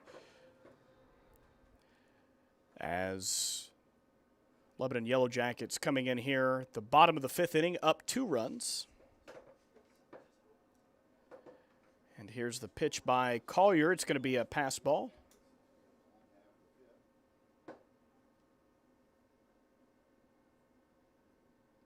Great day for baseball, and the Yellow Jacket fans certainly made their way out here to Ole Scott Field.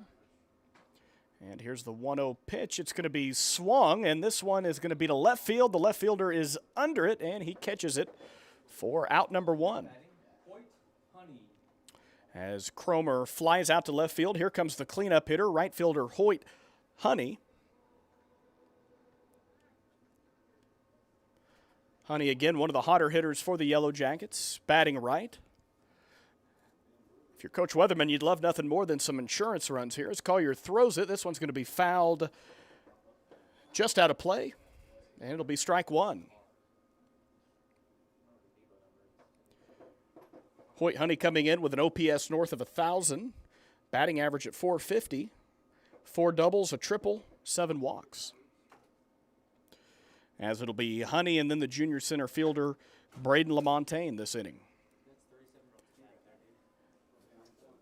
As Collier gets his sign, throws it. This one is going to be jacked to left field, and this one is going to be off the fence, and this is going to be a standing double for Hoyt Honey. Again, the wind has been to left field so far this evening, and that one just a few extra miles per hour on the wind away from being a home run for Hoyt Honey. Nonetheless, a 1-out double sounds pretty good right now for the Lebanon Yellow Jackets. And the lights are coming on here at Ole Scott Field.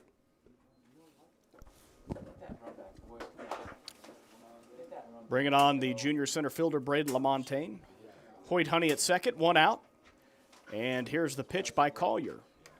So he takes a long look at second, and this one's going to be a pass ball, but well, no, that one actually looks like it hit him. Must have got him off the cleat. Bringing up Cole Dustin as Dustin's got man on first, man on second with 1 out.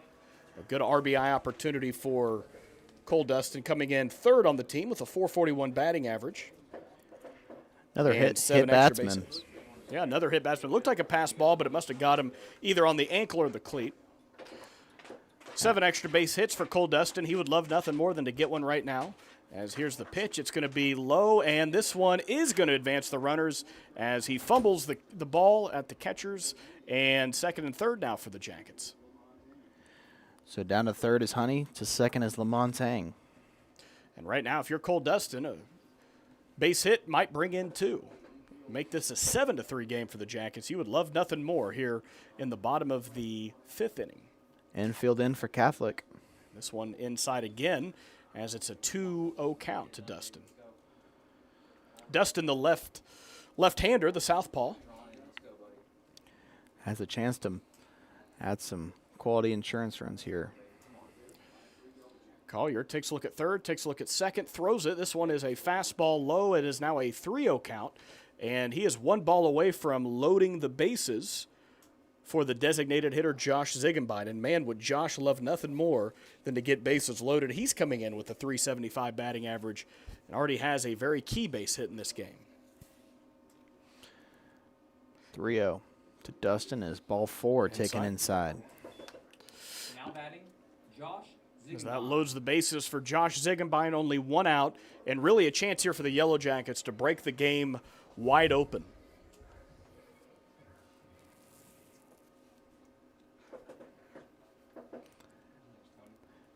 The middle infielders will go back to double play depth, and first and third will stay at the bags. And here's the pitch by Collier. It's going to be strike 1, looking for Josh Ziegenbein. A lot of opportunities there in the grass for Ziegenbein. You can put a ball pretty much anywhere, and you're at least going to be looking at a single. Of course, if you're the Irish, you're going all in for a ground ball to see if you can end this inning with minimal damage. Actually, no damage. There's been no runs so far this inning. Here's the pitch. It's going to be a fastball fouled back for strike two. Now an 0-2 count as Collier has the advantage. Well, now if you're Josh Ziegenbein, you're behind 0-2. Just got to choke up on that bat, and anything close, just try to put it in play. Pull a Landon Whithelm. Look for those tennis courts. 0-2 pitch by Collier. One man out. There's a runner at every base. Here's the pitch, and this one's going to be jacked. It's going to be right in the middle of left and center, and that's going to bring in two. Advance the man to third, and Ziegenbein, he's not going to test it. He's going to stay at first base as a clutch hit. That's going to be 7-3 Lebanon Yellow Jackets. A 2-run RBI single for the senior designated hitter, Josh Ziegenbein, and what a crucial hit there for the senior captain, bringing in two. A nice job there by Honey to make sure that ball was going to get down. Lamontagne read it well off the bat. He was right behind Honey as they crossed home plate. Great play. Josh Ziegenbein says to Coach Christian, you name me Jacket of the Week, I'm going to play like Jacket of the Week. That's right. That is a beautiful hit right in the middle of the left fielder and the center fielder. And Cole Dustin able to get to third base there on the throw home. Good base running there by Cole. This one's going to be way inside, almost hit him. That's the third baseman, Tony Myers, up to bat for the Jackets.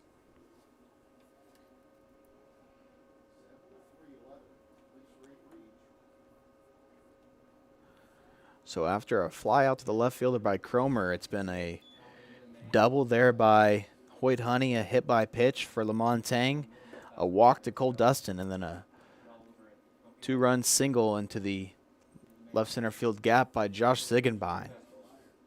And now a 2-0 advantage for Tony Myers. Fastball down the middle for strike one. As Collier's been throwing a lot of balls this inning, and the strikes that he has thrown have been very hittable for the Jackets. Myers likes to go to right field with it, see if he can poke something there, as he's got a lot of room in between the second and first baseman. That's going to be strike two. Collier started out the game playing in the outfield, right field to be specific, or excuse me, left field to be specific, so don't know if he was expecting to get the call to the mound today or not. Collier, the right-hander, takes a look at Ziegenbein at first, Dustin at third, and a time. Wow, late time granted by Mike DeGraw there.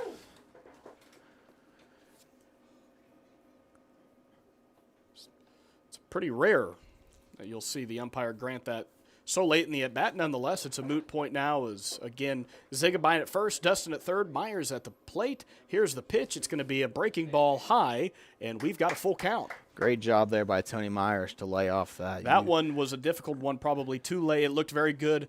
Of course, that high pitch, very easy to swing at, but nonetheless, it is a full count. And here's the pitch by Collier. It's going to be swing and a miss for strike three. Myers down on strikes, and that'll bring up the first baseman, Bronson Rhodes. And, of course, a man who needs no introduction. A 2-run home run over the left field fence his last time up.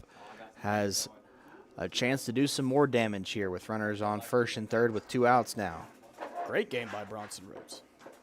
Some great plays at first base. Here's the 0-0 pitch. It's going to be strike one looking. If you're Coach Weatherman, you got to feel really good about the game that you've seen your team play today. As Springfield Catholic, as always, one of the stronger teams in baseball, one of the most well-known teams when we talk about baseball powerhouses in the state, a Mizzou recruit, a Drury recruit, an all-stater, an all-district.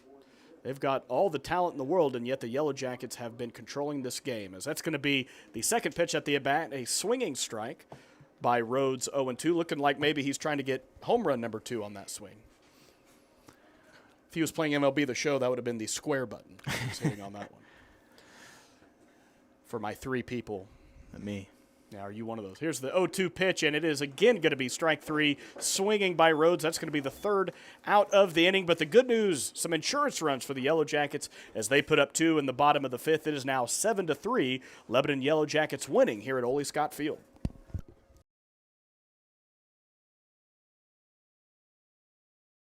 Do you like comic books, toys, video games, and collectibles?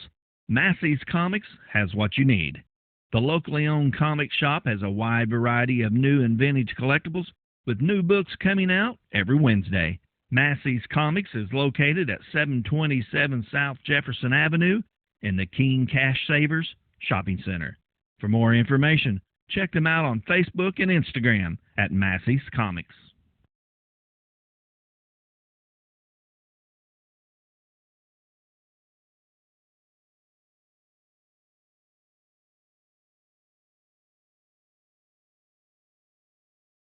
With locations in Bennett Spring, Springfield, Republic, Bolivar, and now Nixa, SnowBiz is the perfect sweet treat to beat the summer heat. SnowBiz offers authentic Hawaiian-style shave ice with 50-plus true-to-life, unbeatable flavors.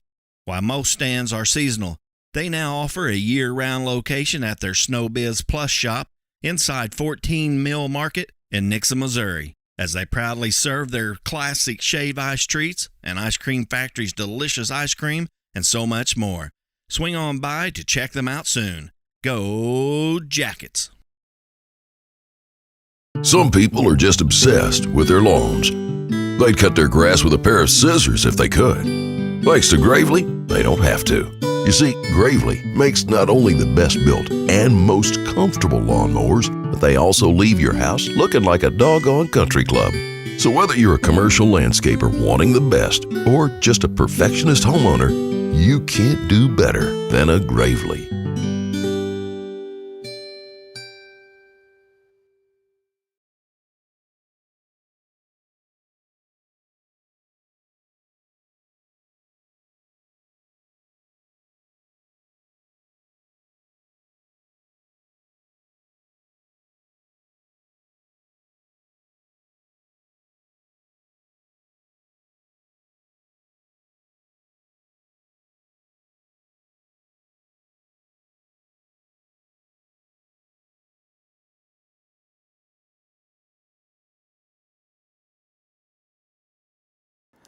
New pitcher on the mound for Lebanon. It's the junior, Tony Myers, as Chance Cromer's day is finished after 5 solid innings.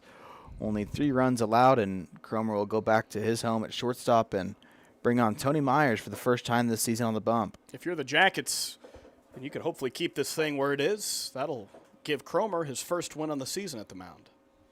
This one's going to be ball. I looked at our stat sheet, and I saw that Myers has a 0 earned run average, and I thought, man, he has been locked down this season, but his glove's been so good in the field, they haven't pitched him. This one's going to be fouled back. Looks like some decent velo from Myers. Yeah, he's a good pitcher, but one thing I got to say about this Jacket infield, it is an elite infield. Elite infielder or infield of gloves. It can be very hard to take away one of those elite infielders and put him on the mound. Here's the pitch by Myers. It's going to be a good-looking fastball, but for ball 2. Myers has pitched several times at the JV level and has downright dominated at times, and so we know he can pitch. We'll see what he does with that. Right now, just looking to work on his opposition on the mound, Ben Collier. And here's the pitch. It's going to be strike 3. Collier went around, it looks like. Good job by Myers. So now that Tony Myers has taken himself off of third base, Daniel Hessman, shortstop.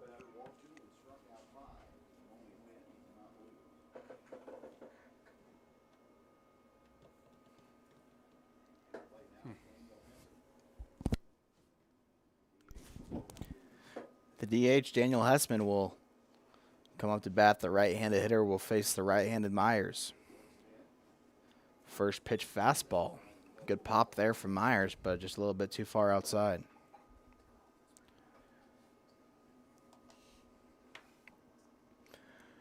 (7-3) Yellow Jackets over the Fightin Irish here in the top of the 6th on the campus of Lebanon High School as Hessman lines that one over the shortstop's head, and Lamontagne will cut it off and hold Hessman to a single. Nice little Texas leaguer there for the Fightin Irish. It's all it takes in the game of baseball.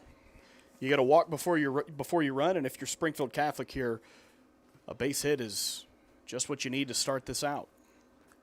We're in the top of the 6th inning. The lights are on here at Ole Scott Field. It is a great night for baseball. We're glad you've joined us.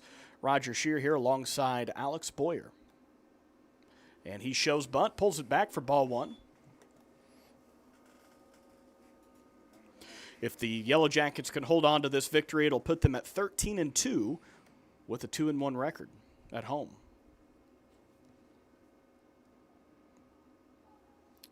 Myers looks at first, throws it, and it's going to be a bunt, and this is going to be a out to second and safe at first. Not a great bunt as he bunted it a little too hard. It was nearly a double play. Nonetheless, he will be safe at first, and we are now batting, number 10. 2 outs in the inning. Yeah, nice job there by Myers to not hesitate. Sometimes those pitchers, what can really cost you there is hesitating on the throw to second base, but Myers knew right away where he wanted to go with it, and good job there by Cromer to be covering the bag. Here comes the center fielder, Sam Bostard. Only one official at-bat as he walked his first 2 appearances, so 3 plate appearances. This will be number 4 for the leadoff hitter as Myers throws, and it's going to be strike 1. Nice pitch.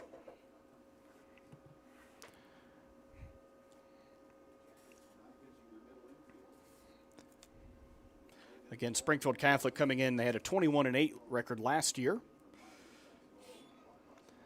as they were the Class 4 state runner-up a year ago and many state championships there in the banner at Springfield Catholic High School. One of the dominant baseball programs over the past few decades here in the state of Missouri. Fell to a really talented John Burroughs team 9-4 in that Class 4 title game. Head coach Courtney Spitz had a great last season, but he would love to see his Catholic team bounce back as they coming into this game with a rare losing record. This one's going to be fouled back near us here in the announcer's box for strike 2. Catholic will be a part of a loaded Class 5 District 6 along with Bolivar, host team Branson, Hillcrest, Marshfield, Parkview, West Plains, and Willard. West Plains and Willard both appeared in the state rankings this time, with West Plains at number 9 in Class 4 and Willard at number 1 in Class 5. So a very talented district that Willard will be a part of. And things don't get much easier for the Yellow Jackets appearing in the Class 6 District 2 along with Eureka, host Kirkwood, Lafayette, Marquette, Parkway South, Vianney, and Waynesville. So a challenging district for both of these teams, but anything can happen in the game of baseball. I know Springfield Catholic in that loss to John Burroughs. Here's the 2-2 pitch. This will be ball 3. Had a pitcher, Coleman Morrison, who I remember committed to Mizzou, and I believe he backed out of his commitment at Mizzou, and I think he went JUCO, but was a dominant player for them. They also had Ben Smith, who's at Mizzou, and the brother of Jack Smith. Yeah. So the Smith brothers will be united, or I should say reunited at Mizzou next season. Hessman will be off with a pitch, full count, 2 outs. Here's the 3-2 count to the leadoff man. That was a Bostard. foul. Looked like it might have hit him, but nonetheless, he's getting back into the batter's boxes. Third base coach asking him why he didn't run, and I would say, well, coach, that looked like a foul ball. Full count, 2 outs. Potentially the last pitch of the bottom of the 5th. Top of the 6th. Top of the 6th, I'm sorry. Even Listen, better. They need to...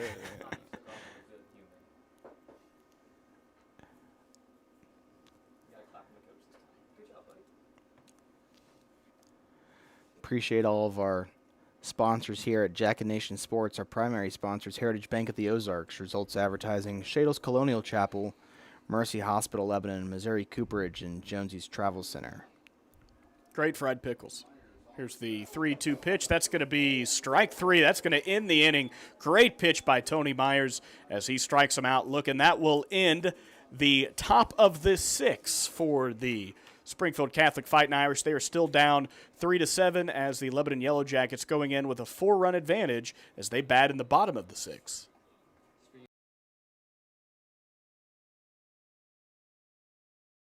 Garner and Smith Insurance in Lebanon wants you to know that they're your local source for all your insurance needs and available in person, by phone, or virtually to answer any health insurance questions. Call today to schedule a free, no-obligation benefit review at 417-532-9491. Now's the right time to evaluate your current coverage and strengthen it. Make sure that you have the plan you need with the benefits you really want. Garner and Smith Insurance across the street from Lebanon High School, supporting the Yellow Jackets and the community since 1976.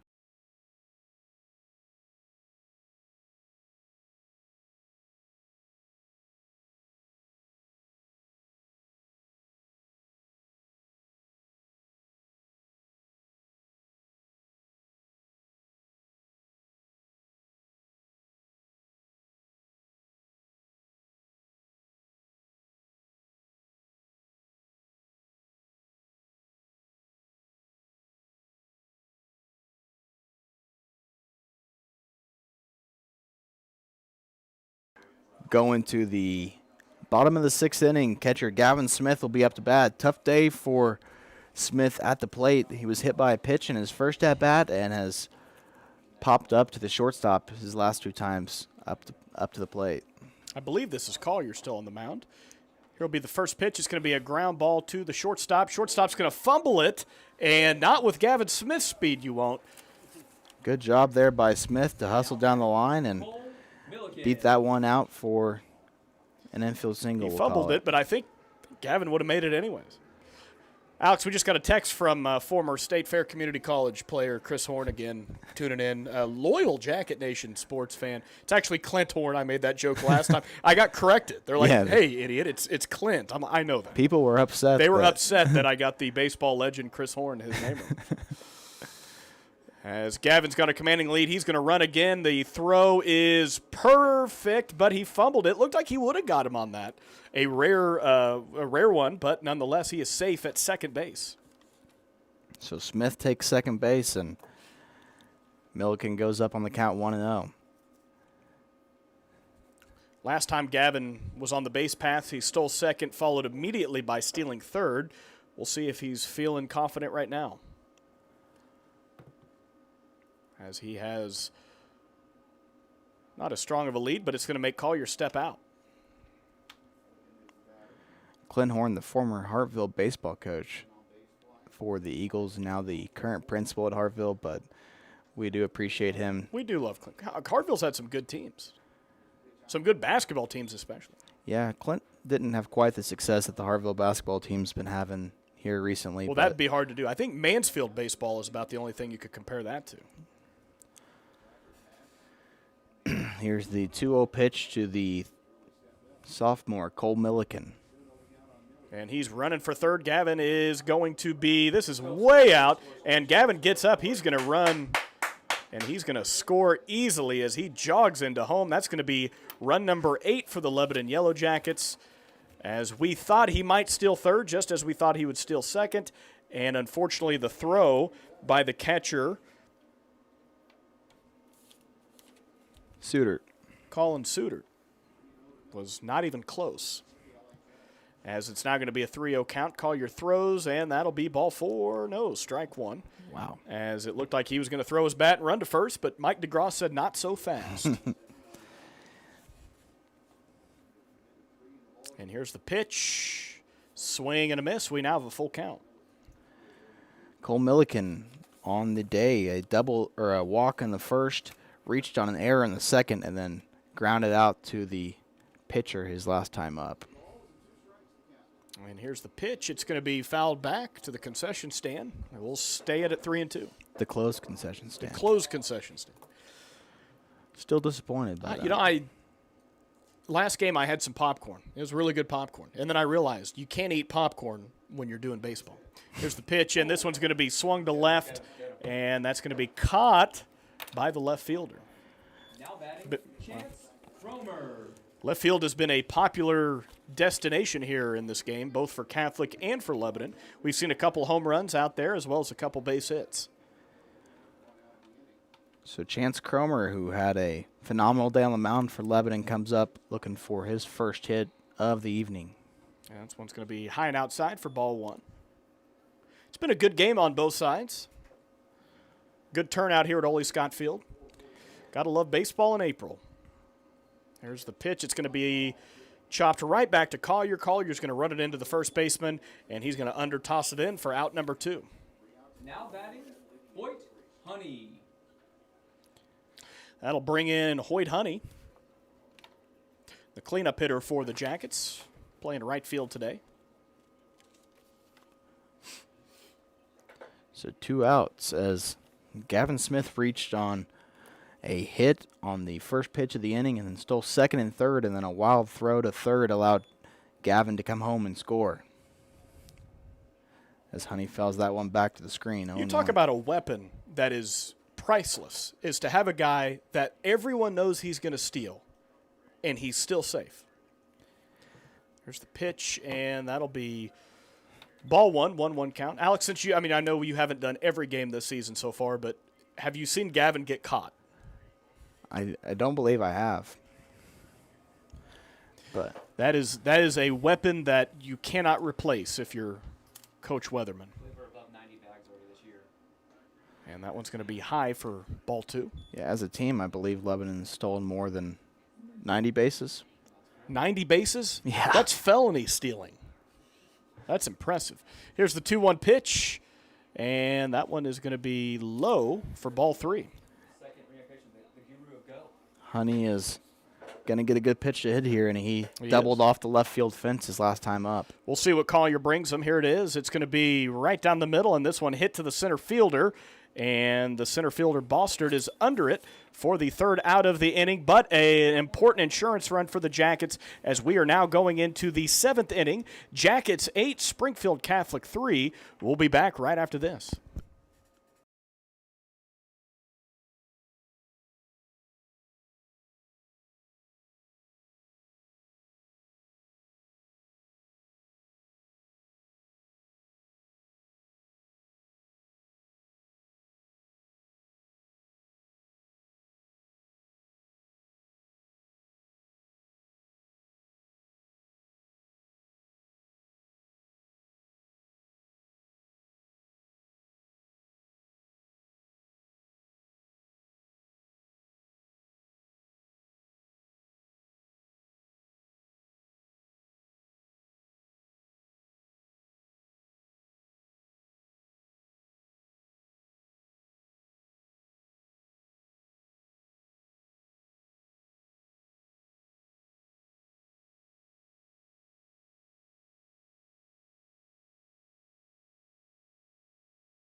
Lebanon 3 outs away from putting a close to this game, up 8-3 heading into the top of the 7th as Jack Shane, the shortstop, will be the man at the bat for Catholic. Well, the good news is they've got a 5-run lead here, but the bad news is you are facing 2, 3, and 4 led by Jack Shane, who has been about 90% of the offense here for Catholic, and this one's going to be fouled back for strike 1. It's going to be 2, 3, and 4. You've got Shane, and then you've got the Reuter brothers coming in at 3 and 4.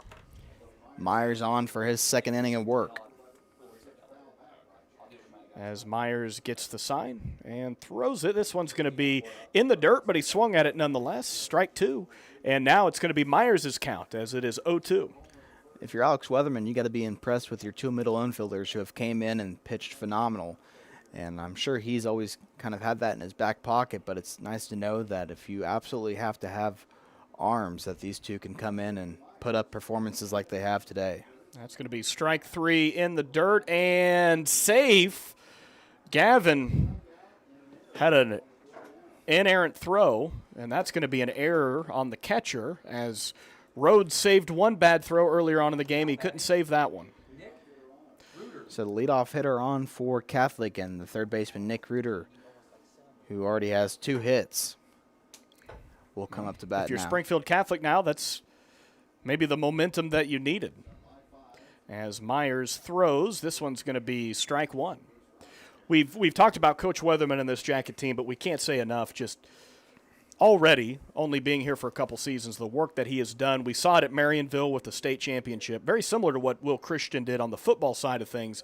Hopefully something that he can continue with what Dustin Young was able to do prior to him. Here's the 0-1 pitch, and this one's going to be a pass ball, and that will advance the runner to second. Still no outs.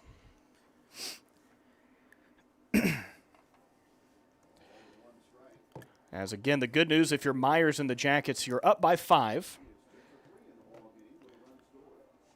Leaves you a lot of wiggle room here. Just got to focus on 1 out at a time. 1 out at a time. As Myers calls time, steps off the bag. It is now 1 ball, 1 strike here for the number 3 hitter, Nick Reuter. Reuter, an all-district 3rd baseman last year for the Irish. And here's the pitch. It's going to be hit to left field. Stay in the park. And he's under it for out number 1. You don't want to test the arm of Cole Dustin, No. who proved that he's got a cannon out there and left. Shades of Vladimir Guerrero and Raul Mondesi. We were just talking 90s baseball. Now batting, number 21, Ben Reuter. So Ben Reuter will try to drive in that runner from second base as he's 1 for 3 on the day. A strikeout, reached on an error, and a base hit in the top of the 5th. Final inning here for the Jackets. 2 outs away, and this one a breaking ball high. Speaking of arms, have you seen the Bo Jackson video when he throws out Harold Reynolds at third base? It's been a while, but I'm sure. It's one of the greatest videos of all time, especially as a Royals fan. Cole Dustin, not Bo Jackson, but a heck of an arm there in left field. Here's the 1-0 pitch. Myers throws this one outside, but a good stop by Gavin. He's going to let the runner get to third base. I've been trying to tell the story about the Willard right fielder who threw it into the stands. That's a story that I'm going to tell my grandchildren. I'm going to tell my grandkids. It feels like one of those fishing stories. You know, people just don't believe that it actually happened. That ball has still not landed. If you were here, you know. He threw that ball. It cleared everything. I think that was 3 points for the football team. As that's strike 1. Strike number 1 here, 2-1 count. The thing is, I'm not going to. I flinched here in the announcer's box. I thought that was coming straight to us. Yeah, it was quite. I've never seen that in all my years of watching high school baseball. Here's the 2-1 pitch, and it is going to be a curveball hit to the center fielder. It's going to be over Lamontaine's head near the 375 mark as he picks the ball up, throws it in, and he's going to stop at second base for an RBI double. It is now 4-8. Lebanon still with a 4-run advantage and only 1 out of the inning. But nonetheless, that is a good sign for the Irish to get a run on the board here in the final inning. Lamontagne I thought he kind of had it in his grasp, and then that ball just kept carrying right over his head. Great hit, great power there. Now if you're Myers, you just got to buckle back down and get an out. Of course, that runner came home from score on the error by Smith. It's not the heart of the lineup for nothing. It's about what you would expect. Here's the pitch for Myers. It's going to be high for ball 1. Our next broadcast on Jacket Nation Sports will be Monday when the Jackets host the Branson Pirates here at Ole Scott Field. First pitch scheduled for 4:30. Myers takes a look at second, throws it, and this one will be outside for the second ball of the at-bat, now 2-0. Games on Monday, Tuesday, Wednesday, and Friday for LHS. Keeping the bus driver busy. Well, luckily for them, 3 of them are at home. Well, but one's in St. Louis, so it kind of makes up for maybe it. The bus driver just wants to come watch. Okay. 2-0 count. 1 out. Here's the pitch. It's going to be high again. Gavin does not close it all the way. The runner thinks about it, but probably intelligently decides otherwise. Tough afternoon behind the plate for Gavin Smith, who's usually nails behind the plate. Has a couple slip through his gloves and between his legs, and I'm sure. Alex, initially I thought maybe it was a sun issue. Yeah. Which I guess, I don't know, like maybe just, but now that we've got the lights out, there's been a couple of them where just didn't seem to grab it all the way. 3-0 pitch. If you're Myers, you're maybe going to throw something outside here just to get him first and second. Here's the pitch, and sure enough, that's what he does, as this one is high. It is now first and second for the Springfield Catholic Fightin Irish. And we're going to have a mound visit here for the Jackets. I believe we'll see a pitching change here as they'll call on the center fielder Braden Lamontagne to try to close this one out. Myers will go back to second. Milliken will switch over to third. Well, we'll see if it's an actual change or if maybe they're just going to send Lamontagne to the bullpen.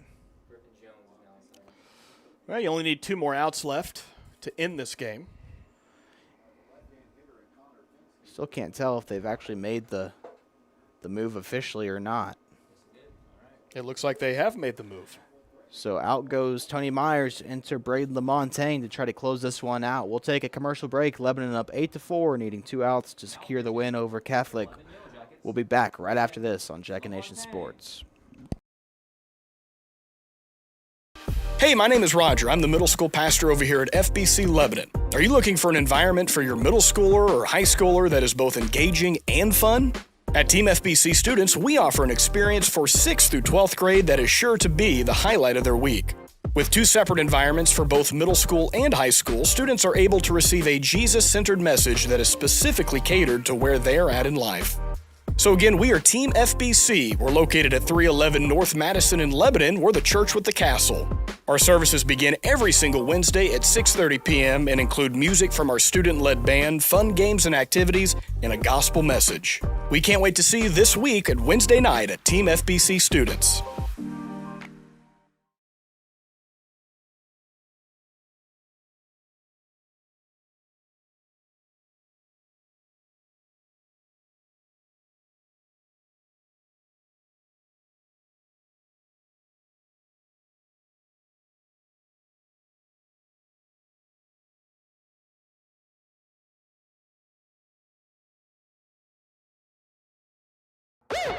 Here at Jonesy's Travel Center, we're more than just a pit stop. We're a destination. Fuel up your car and your appetite with our exclusive offers. Teachers and students, show your student or faculty ID and enjoy a 5-cent discount on gas every day. Hungry? Don't miss out on our mouth-watering daily specials at the restaurant. Need a space to meet? Our meeting room has got you covered. From fueling your car to fueling your day, Jonesy's Travel Center has it all. Come experience it for yourself.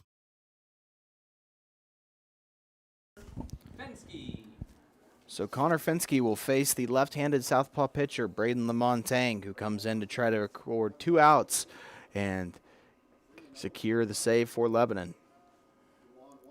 Here's the pitch. It's going to be ball 1. Looked good, but nonetheless. Here's the thing about Lamontagne. I don't know if he's the official closing pitcher for the Jackets, but his numbers would resemble that. He's got a 1.5 ERA, averaging over 2 strikeouts an inning, as he's had 11 2/3 innings and 23 strikeouts.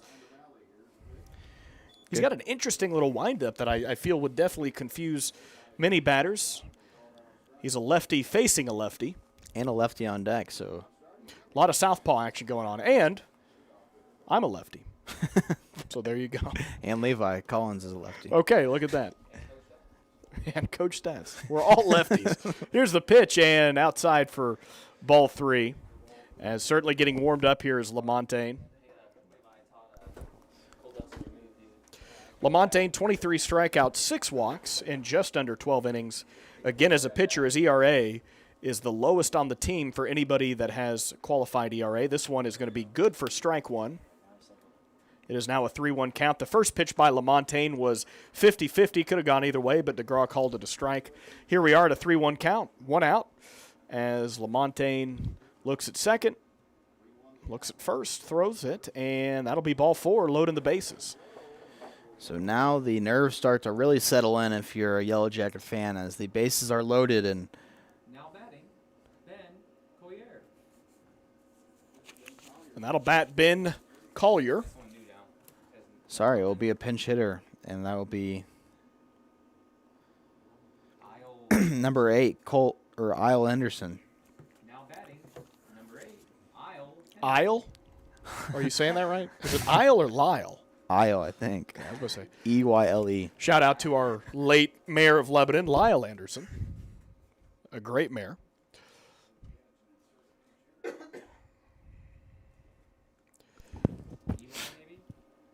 Huh. It could be Eli. Eli sounds more accurate than Isle. I've never heard the name Isle. Listen. Eli. And We'll say Eli. This one's high. We're just going to call him Anderson. 1-0 pitch, 1 out for the Lebanon Yellow Jackets. Lamontagne trying to end this game for the Jackets under the lights here at Ole Scott Field. It's been a great game for Lebanon, trying to move their record to 13-2. Here's the pitch. It is low and outside for ball 2, as so far Lamontagne not throwing as many strikes as he would like to. He is a strikeout pitcher.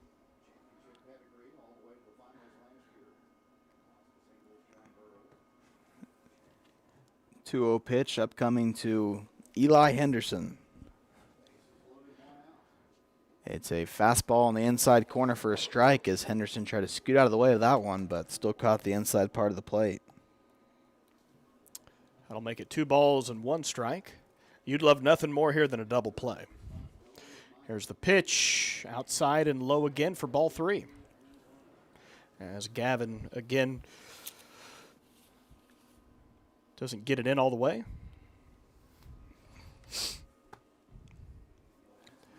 Well, going to have to give Henderson something to hit here, nowhere to put him. Bases loaded, a 3-1 count to Eli Henderson. It's a curveball that scoots across home plate, and a bases loaded walk issued to Eli Henderson and an RBI. That'll be a call to the mound here, as it is now 8-5. 5-8 in favor of the Jackets again.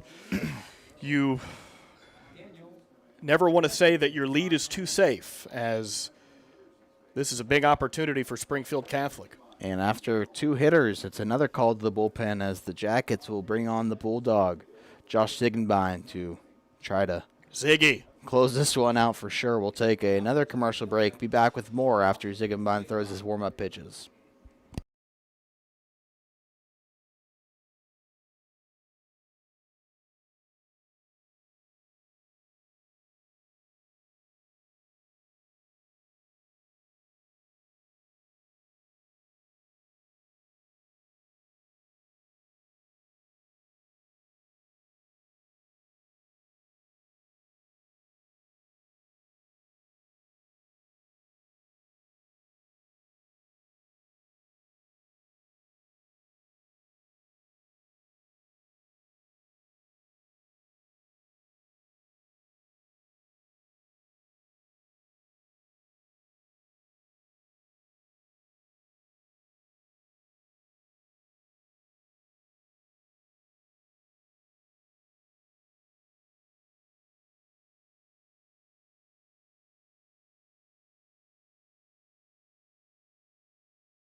So Jackets up 8-5 over Catholic, and it's Josh Ziegenbein who gets the call to the pen from Isaac Arthur, and he'll try to shut this game down. Lamontagne couldn't do it. Tony Myers couldn't do it. We'll see if Josh Ziegenbein can take care of business here and record 2 outs. Well, we've said it already, as this is going to be slow for ball 1.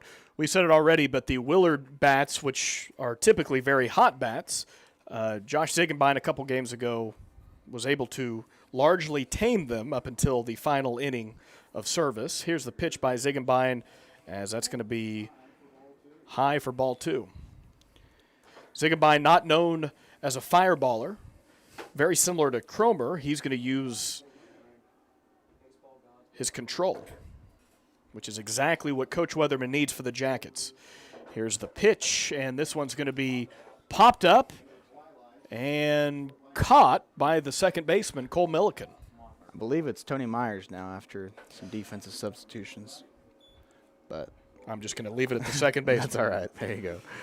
Regardless, a big second out for Lebanon. A catch by the Jacket at second baseman. And that's going to be out number 2 here, as looks like number 3, Bennett Otto. That'll bring up a pinch hitter. Be number 3, Bennett Otto.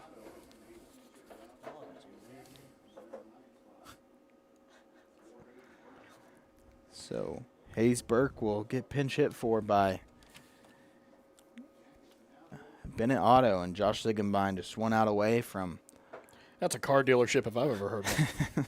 We got Bennett Otto. 2 outs here. Ziegenbein looking for 1 more out. Always making it interesting here at Ole Scott. As Springfield Catholic not going down without a fight, you would expect nothing less from a team coached by the veteran Courtney Spitz. Here's the pitch by Ziegenbein, and going to be strike 1. As Bennett thought about swinging it in the strike zone regardless. There's a man at every base here for the Fightin Irish. 0-1 count. Ziegenbein the pitch, and it's going to be low in the dirt for ball one. Want to give a shout-out to Brock Jernigan, local Lebanon 11-year-old golfer who will be competing at Augusta tomorrow in the National Championship of the Drive, Chip, and Putt contest. I just saw that on Facebook. Good luck to Brock Jernigan. There you go. And this one's going to be hit hard, foul, and it's going to be out of play. Would have been a heck of a play there by the left fielder, but it's a moot point, as it'll be strike two. We are now one strike away from a Lebanon Yellow Jacket victory number 13 here on the young season.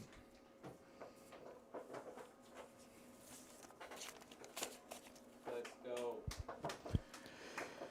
Zig, you're an animal. See if Zig can get Otto to swing at something that he doesn't One more want to. put-out pitch.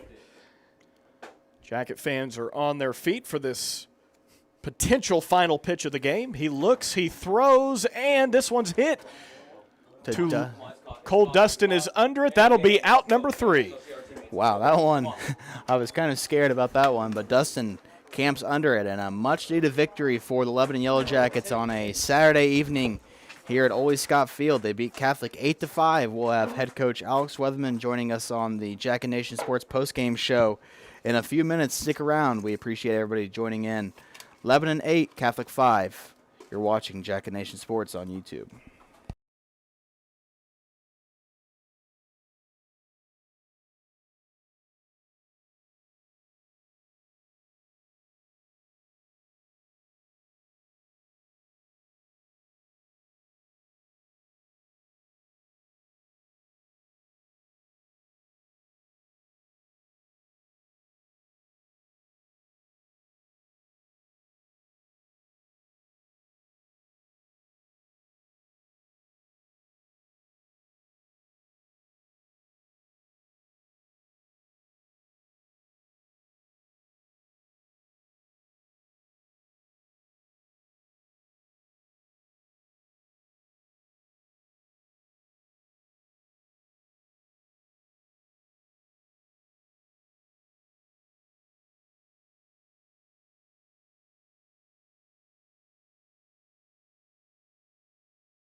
Hey, let me tell you the secret successful businesses already know. It's all about branding. Get recognized and get results. Results advertising logos everything you can logo, like apparel, hats, mugs, signs, and banners. Branding your business is what results advertising does. Getting your name out there and on anything branding your business. The secret is results advertising in Lebanon at resultsadv.com and 417-533-7741.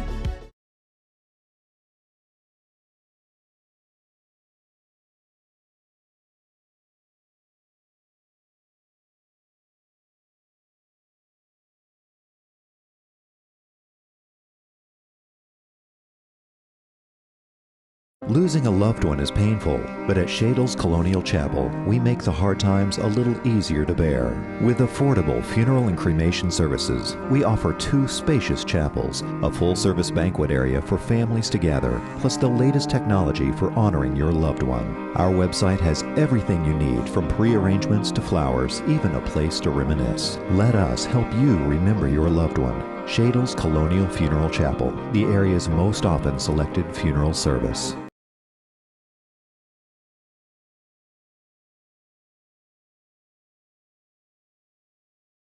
It's a beautiful morning, Scotty, and we have an early game today. That injured list, it's getting longer by the minute. Not to mention, there's apparently a nasty virus sweeping through the locker room. Yeah, but these players, they're in good hands. All of them need to feel their best this season, Scotty. Yes, they do, Jack, because this team is on track to win it all this year. Every day, Mercy's team is ready to take care of yours, bringing you the care you need now. Find out all the ways to access Mercy at mercynow.net.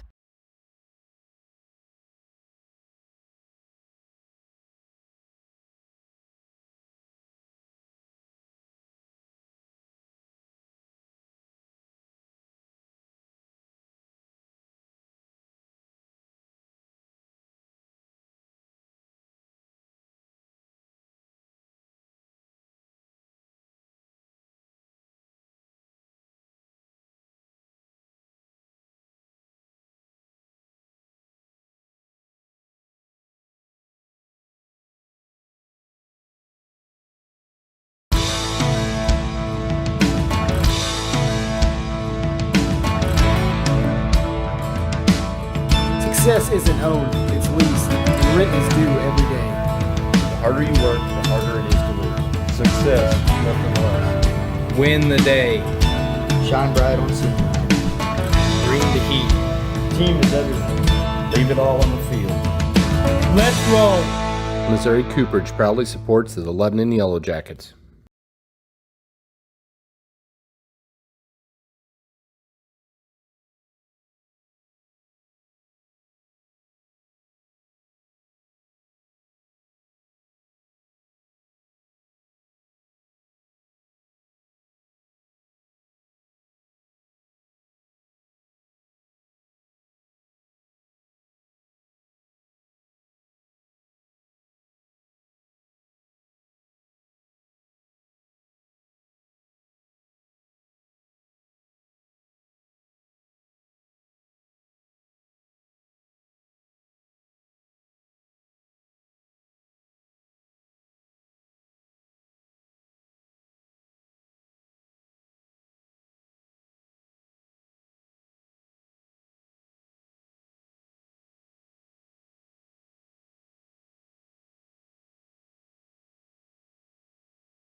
Alex Weatherman joins me on the Jack and Nation Sports postgame show after an 8-5 win over the Catholic Fightin Irish here at Ole Scott Field on Saturday night. Coach, your overall assessment on your team's performance tonight? I'm really thrilled. Every facet of the game, I thought we did a good job. Like I said, this is a tough Springfield Catholic team that's got second place in the state the last 2 years, and our kids came out and showed up. You know, at the beginning of the year, I thought our biggest strength would be our offense, and, man, it's been rolling this week against, you know, some decent pitching too, so we're excited to continue that on. Always good when you can put your two middle infielders on the mound and they come out and throw like they did today. Chance Cromer really settled in after getting touched for 2 runs there in the first. Tony Myers comes in relief and does a good job for you for an inning. Just talk about those two guys. Yeah, they did a phenomenal job. It's tough. We're so deep in our pitching staff that we have guys that, you know, are going to have to learn how to properly engage their arms throughout the week to get them ready to throw, and both Tony and Chance have done a great job. Chance settling in after that first inning gave us, you know, so much confidence at the plate. You know, we have several guys that are just swinging it well, so he was confident that just throwing the ball in the zone would get the job done. Tony coming in, providing some relief was huge. He's not seen much mound time at all for us, even in the off season to now. So just being able to trust those guys and how reliable they are to get us outs is absolutely huge for us. And it's always big when you can get a home run from your number 9 hole hitter, Bronson Rhodes. Deep left field, big insurance runs for you tonight. Yeah, I know. Bronson should be really proud of himself. That was a huge swing and a huge moment of the game. He's all smiles right now. He's thrilled, and he should be. That was a huge moment in the game for us and a big game. He did a great job. You got two special guests with you here right now, so we'll hand the mic over to them. Joined by senior catcher Gavin Smith. Gavin, your thoughts on your team's performance tonight? Yeah, I think we've played really well this week. I think we are rolling at the plate. We got Bronson obviously hit a home run today, and he's swinging the bat really well. And then when we can have pitchers that are just throwing strikes, make my job easy. It's always good. And it's always good whenever your teammates can pick you up. Not, you know, I know you hold yourself to a pretty high standard at the plate. But, you know, to get a win against a really good Catholic team says a lot about your program, doesn't it? Yeah, it does. When we have 9 players that can hit the ball consistently, it's really nice. Big week for you next week. Branson, Kickapoo, at Busch Stadium, home against Republic. What's it going to take to come out of next week with a winning record? I think if we just keep the energy high, keep hitting the ball like we have been doing, and our pitchers continue to throw strikes, I think we have we're capable of coming out with wins. All right. That was Gavin Smith. Now senior right fielder Hoyt Honey joins us on Jack and Nation Sports. Hoyt,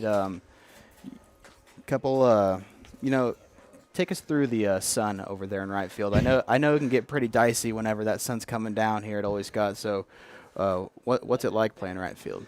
Yeah, no, it was brutal tonight. I lost more balls than I should have, but I mean, I ended up catching them. I mean, it was rough out there. Yeah. You're a double off the left field fence for you. You're seeing the ball about as well as anybody on this team right now. What's your approach been like at the plate this year? I just try to put it in right center gap, but that one I pulled, but just trying to get in right center gap.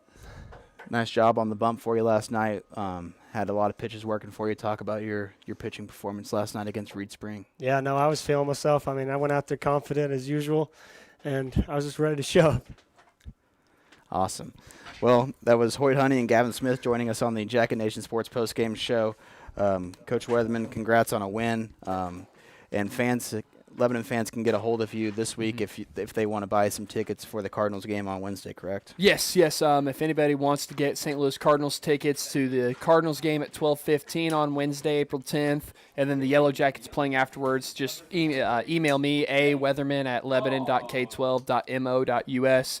I'll be selling tickets Monday, Tuesday as well, and we'd love to see Yellow Jacket Nation show up and support us that day. Coach, congrats on the win. We'll talk to you Monday. Awesome. Thanks, sir. That was head coach Alex Weatherman, senior Gavin Smith, and Hoyt Honey on the Jack and Nation Sports postgame show as Lebanon takes it 8-5 over the Catholic Fightin Irish. We'll have high school baseball here on Monday as Lebanon plays host to the Branson Pirates.